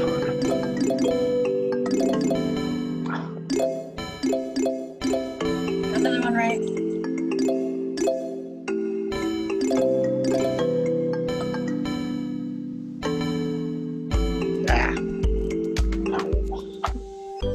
Right when I got an hour up, it ended. Sorry, I ended it.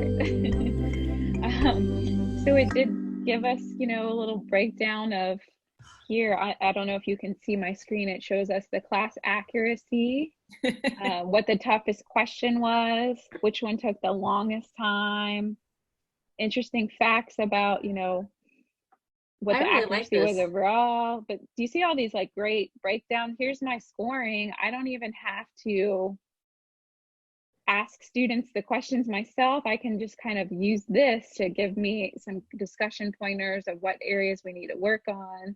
Mm-hmm. We can go through and review the questions and see what people put and what the right answer was.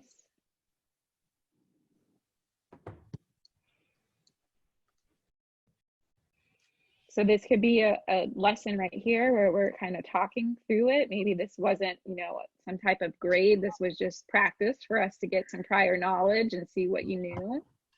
What's the title of this quiz? I just searched technology and this quiz came up as technology. I think it was like the third one. I'll show you where you can go.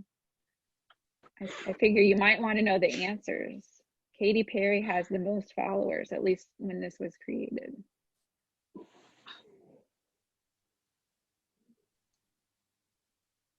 The first text message, 1992. I thought it was Ellen DeGeneres, okay? This whole You would time. think so. Yeah, you Yes. would think so. I mean, I wouldn't have thought Katy Perry. Or Taylor Swift, me I would have either. thought maybe. And maybe it was when this quiz, that's the thing too. Kids can make quizzes. And so I didn't pay attention to who made this quiz. Because that's what's kind of fun is that the kids can put in their own questions and make a quiz for each other. Oh, so then as a teacher, you probably also should check the accuracy of the quiz before you go ahead. Yes, great point. We've I can hide the answer. done like a Kahoot and then been like, what? That's not even a right answer. Did you see how I clicked show answers and hide answers? Mm-hmm. So I could just say, well, what did we think? And we could be talking a little bit about it and say like, well, 10 people put this. And then I could show, so that there's some elements here of conversation that we can have. So then let's see, I'm going to X out of that. I can go to specific questions to look at information, the data. I can also go to the standards. If there were standards connected, I could have tagged my standards to specific types of questions. And when I created this account, I just went to find a quiz and typed up technology. And I think it was this one that said it was geared towards 7th to 12th grade. This is who created it. So I would have to see who is this person. I don't know. So as a teacher. More importantly, though, I can edit it. So I can go to save. I don't have a collection here, but I could create a collection. Let's see, how did I edit it? I went to play, edit. So it created a duplicate of it. And then I was able to, I took out a question, actually. I took out this one. What's the most popular social media app in Australia? So I was guessing, this teacher created this who's in Australia. We're not in Australia, so I deleted that question. But I could change the wording of that question. I could have said United States, and I could have changed what the answers were. And I could have added pictures. Here's how you tag your standards. So I could go through and look through my science standards or say, which standard is good for this, which is really awesome. I don't think Kahoot does this. Am I mistaken? I haven't seen this in Kahoot. Kahoots, I know my friends who are teachers, they make the questions for it. They don't have one that's generated, but they are the ones who make the questions. They have the same concept though. Yeah. I think it's a similar format, but it has some really cool teacher features that Kahoot does have already made ones that you can just play, because we do that for fun sometimes. My teacher will just pick a random one, kind of like you did here. Mm-hmm. And yeah, I think you can edit them as well. So it looks like as a class, we need to do some reteaching. We had 26% accuracy. I could email this to the parents. I could print it. I could download it. This is pretty cool. I can make flashcards based on some of the questions to get you kind of practicing and preparing. You see that? Pretty neat. I can. When it says create a new quiz, does that mean you can create quizzes on your own? Of your own? You can. So if you had That's something useful. specific you were teaching, you could create your own quiz. So that is quizzes, which is really fun way that you could assess students. And then the other one I really wanted to show you, not Flipgrid, but Seesaw. And I understand if you have to leave, because I know I promised only 1 o'clock. But if you are able to stay and just log into Seesaw, this stuff you can always go back to later too. I'll have the accounts already set up. Seesaw is so fun because it's a digital portfolio tool that you can post assignments and activities, and then students can complete them for assessment, and it helps you keep track of them and share student work with each other.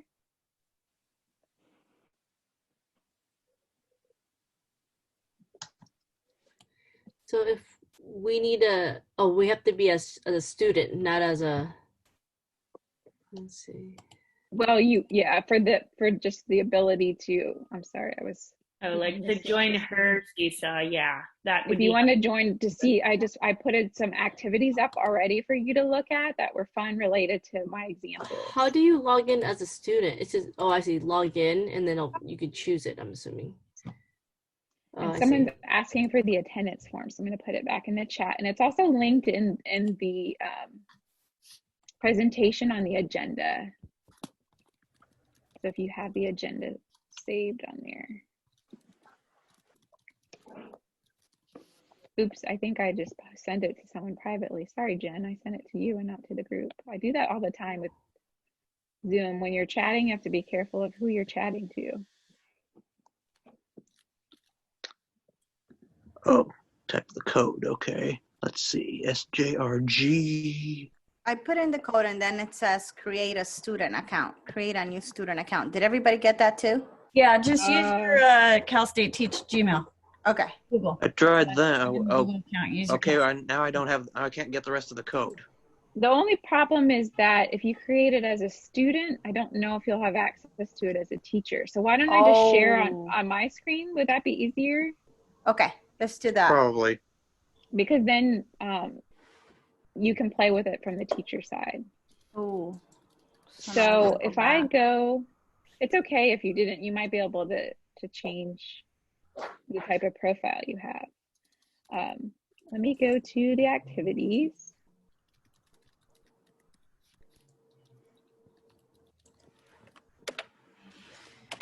Okay, so if I go here to this is our class. So I have some activities I posted. I have a math word problem clue sort, some math story problems. This one is similar to what we were doing in the presentation. So I could go to the instructions Hi friends, and listen to welcome them. to Adding with Objects. There's a lot of directions with this one, so please make sure you're listening. Tap the Add button and choose your name. Next, you're going to tap the T, the label tool. Then tap on the emojis. So if I can go through the directions and then I can share the link directly. I don't know if you'll be able to do it though without the account. Let's go to add response. Oops. Okay, so here's what it looks like. This is the activity. View instructions. It's telling me what all I have to tap on. Tap the label tool, the emoji smile, choose the emoji you want, click the keyboard button. This has a lot of directions. But you can see how I can record my voice saying something.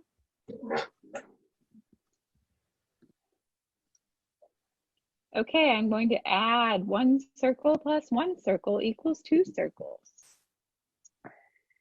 So now I have a sound clip. I can draw stuff or write stuff. So this is something that the kids could do and create.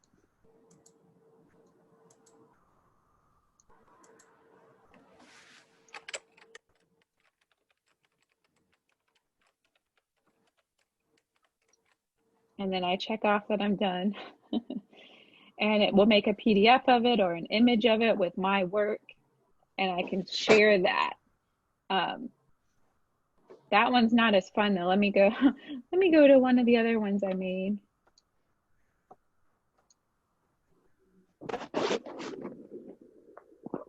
Go to our activities. So I also added some microscope ones. Here's where you're labeling the parts of the microscope. So it has some ideas of what you would do. And again, these were already created by other teachers and I just pulled from them, and I can edit them or I can create my own. Here's one where you're matching the images of different objects with what was under the microscope, the name of it. Where did you find these already created ones? I will show you that next. Okay, cool. Then I picked some for the pigeon rides the bus or don't let the pigeon drive the bus. So I had some writers workshop activities where they had to add responses. So for example, if I go to this one, I click add a response. I'm going to pretend I'm a sample student, and I can do some writing here. Don't let the pigeon drive the, let's say, the ice cream truck. You know, so the kids can have fun with this, and they could write it out like I'm doing, or they could use the text box and type it, right? And then they could draw a picture, and then when they're finished with it, they save it, and it shares it. And now I can share that and I can like it and I can comment on it. It's part of their portfolio. So now on my teacher screen, if I go to, let's see, activities, and I want to add an activity, I can post student work. So let's go to assign an activity. And now I'm in the activity library. I have my own library or I have the community library. And so I just started searching stuff. So I looked up, don't let the pigeon drive the bus. That was my first search. And these are all the different activities that came up that I can save and look at later. If I like this one teacher's, a lot of their activities, I can just follow that teacher and look at their different activities that they created. When I've made like when I've made Seesaw activities, then do they automatically like save to this community? Like theoretically we could find ones I've done, or do I have to check a certain thing to do that? That's a good question. I haven't personally made anything, so I would have to research that to see. I would think you can publish it by choice if you want to the community. I don't know if it automatically does that. I haven't used this a lot as a teacher, so I would have to take a look at that. But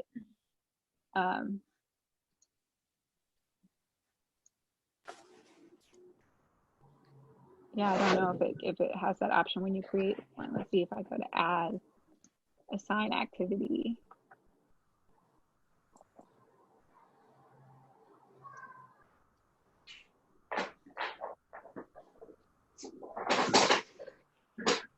Yeah, see, I haven't actually made one too, so I'm trying to figure out where I go to actually create my own. It's not on this page. Okay, I think it's back on the main page.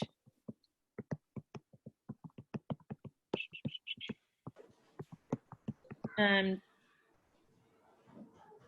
think I just do, yeah, like the big green plus, I think is what. I was seeing if you could pick, like, if it gets published. Yeah. Under here. Yeah, I'm not sure. You'd have to tinker with it, but yeah, so I guess this is where you went to make your own.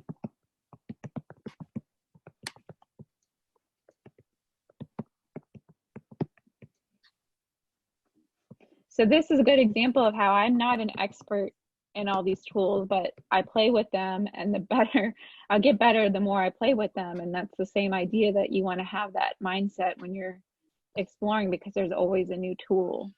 But this one I keep hearing really great things about, and I can see how amazing it is for assessment. And it's very user friendly as far as like I'm looking at what the kids have to do. And I follow, there's someone in the Q organization, and he works with kindergarten students, and he has a lot of English language learners. I follow him. He has a lot of great examples of how he's using it. So I'll put his name in the chat. Let me go ahead and stop sharing my screen here.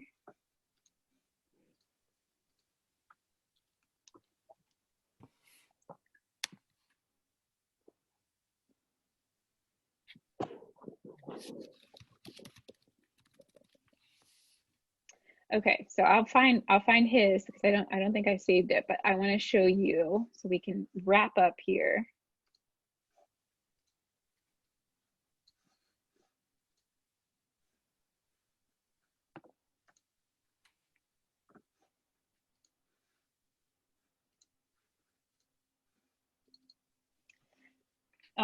On the agenda, if you click on resources, there's a Google document that I created that has a ton of links for this session. So different collaboration and video conferencing tools, tools for engagement broken down by like what type of tool they are. There's some that are specific for science or STEM or math. Can you please share the agenda again in the chat? I had some connection issues and I had to log out and back in again. Sure, I'll just share the presentation link for you. Let's see. Thank you. I have to find where I have the chat. There we go.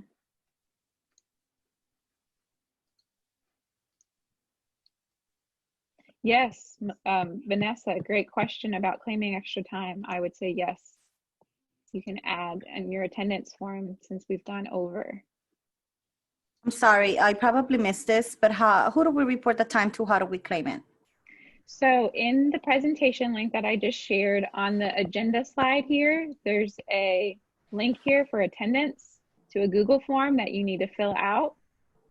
And I'm going to copy that link into the chat. That Google form, you'll put your name and then the title of this session and my name as a presenter and the number of hours. And if you're planning, so right now we're at let's call it 2.5 hours because I'm going to aim to end at 1:30. And if you're planning to do the follow-up, which I'll talk about next, which is the lesson plan development, then you can claim an additional 2 hours. So you could put 4.5 hours total. Okay, thank you. Do we just claim it with that survey, or do we also log it like as CE hours? So you're going to claim it with the survey, and we're going to be logging it for you as CE hours. So what's going to happen is it's going to generate a certificate for you. And then in our system, we're going to have all the people who have their certificates are going to get added as CE hours for your faculty to see. Awesome. So it's pretty nice workaround to get hours. Sorry, I think the audio keeps going on and off. I had a quick question. Is if you wanted to say you went to listen to another Zoom meeting or another conference, and are you able to claim those hours too? If say you went to, if say you missed that Zoom, but then you went to their recordings and you went and sat and listened to everything, and you're doing the assignments, would that be counted too then, or it doesn't? So for example, one of our faculty made the Nearpod session. So if we can get you in touch with her and she can share that with you, what has to happen is she has to give you feedback using Nearpod. She has some activities you have to do. So if you were to follow up with her, she could let you know if she's able to give you that feedback and count that for you. Okay, so I would have to, because I don't want to say yes or no. Yeah, it depends on because she has to actually verify it for you. Okay. But I'm sure she'd be willing to. It's just, I don't want to say yes, because what if now all of a sudden 80 people decide to to do that, and then she has to give you feedback. But yes, Professor Laura McKay. I can put her email in the chat for you. Let me see. Thank you. Can I ask another question? Or it's, I think, kind of separate from this, but it is kind of important. So my mentor teacher that I was with before schools shut down is in an area where a lot of children don't have access to internet. So in that case, what would you do if they don't have kind of a challenge? Do you have ideas, or have you guys, I don't know. So part of your question, it was like delayed on my end. And what I was hearing was that there's not a lot of access in your school and the kids don't have the ability to go online. Is that what you were saying? Yeah, sorry, I'm having problems with my internet too. But that's okay. With unreliable internet or spotty internet, or children that just don't have access, how do we deal with that challenge?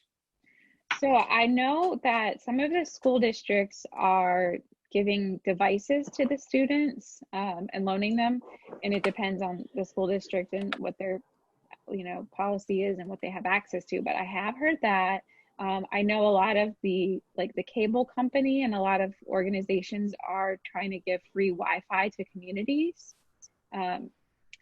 So I would have to look into, the area that you're in and see what types of resources are being provided. I know that there's also, the organizations like ISTE and CUE.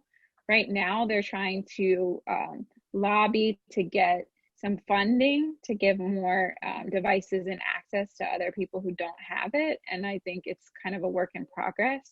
But yeah, I would say you're gonna have to see what's available in that community and do a little research.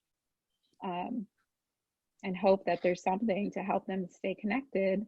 A lot of times the parents, might have a cell phone at least, and the kids might be able to access through the phone, but the parent needs the phone too, and there's a lot being juggled. So we can't expect that they're all going to have access, unfortunately. But hopefully there's some resources in the community, and maybe they can even share, some of those resources, like I said, as a family. Okay. But that is a great question, and unfortunately that's always a concern that we have, is if there's access. So just to cover the last piece, which is the follow-up, where you can earn the additional 2 hours. So I've created a shared Google folder that you should have access to, where you'll be able to post a lesson plan. Now, you won't be actually teaching this lesson because you're not in the school, but you might be able to teach it in an online setting. So it can be hypothetical, or it can be something that you will actually use. And you can use any of the templates that you're comfortable with. I created, well, I didn't create one. I have a folder that has an example that one of my student teachers created. And it has, she used the lesson frame that we typically have. So I'm going to go to that. And she created a HyperDoc, where it's an interactive Google document. So you have access to this. Let's see. So she has the Pout Pout Fish is her story. And this was for kindergartners. And so she has them looking at the HyperDoc, which has a little video and an activity where they're going to learn different sounds. So she has the song and the video that they would sing in the audio clip. Then she has, after they do that, they're going to watch another little video about the book characters and the real world animals, and describe their favorite character from the story using a video with Class Dojo or an audio clip. So she's incorporating Class Dojo here as a tool for the content to come through. And then the HyperDoc. And then she's having them draw and label the parts of the story. And I don't know what she had them using for the draw and label. I don't know if she was having them use a Google slide. It's a good question for her. And then they're going to write about a time they felt sad, which is a part of the story, making that cross-curricular connection where they can draw a picture and talk about it. So she's got some literacy, some arts. She's incorporated the technology, and then she has even like a social emotional learning activity talking about their feelings. So this is just, she gave me permission to share this with you. She didn't even know she was doing it. She was doing this for a part of her module in term 3, and didn't do it intentionally to know it would be shared. And I just thought she did a really nice job on it. So it doesn't have to be anything complicated. What I really liked is that this was for kindergarten, because a lot of times we worry, like, how do we do this with young students? And so she did such a great job. Here's her HyperDoc, where she has the videos and the vocabulary words and the story all connected here. So you can see, like, if this is pretty neat for kindergarten, what could you do with older grade level students? So that was her little self-paced HyperDoc that she created. And so going back to the 2 hours, my challenge to you is to think about some of the tools that we've used and look at the resources that I shared on that other sheet, and come up with a lesson that, again, you could either really use in an online setting, or hypothetically, if you don't have the option to do that right now with your class, what could it look like? And use some of the tools, and remember the strategies we talked about, like you want to keep them engaged, you want to make it interactive, you want to have an assessment piece that's either throughout it or at the end of it. And then you want to make sure that you differentiate for your learners.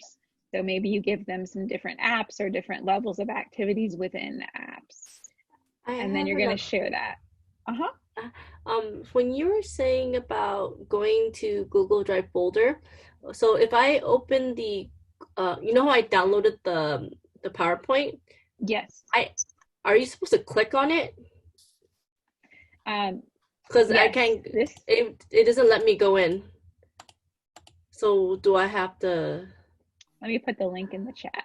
Yeah. Would that be helpful? It's not letting me. I tried clicking it on the slides, and it's not working. So let's see if that link I just put in the chat, did that work for you? Let me show you this. This is what you can also just copy that. If you click on the message, you can copy it and then go ahead and put it into your browser and you should be able to access it. The link actually doesn't link usually in the chat, I've found, but if you hold it, copy, then put it into your browser. Oh, okay. It does work when you put it on. It actually does work. When you copy and paste it, it directs you straight to the lesson or the student lessons that you have to load it at. Kaylee, also on if you're looking at the slides, if you put your mouse on it. For example, I think this is slide 1, 2, 3. If you go down to lesson plan development, you just hold it down. It would show you. It would appear, and then you click on that, and it pops up. It's not letting me. Oh. Like I'm touching it, linking it.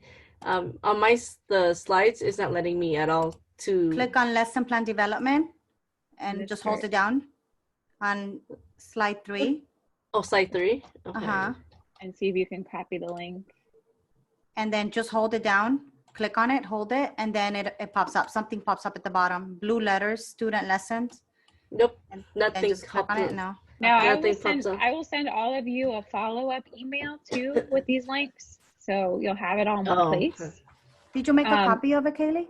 Yeah, I did. So I opened it directly to my link. So I'm not gonna close anything. That's what I'm gonna do.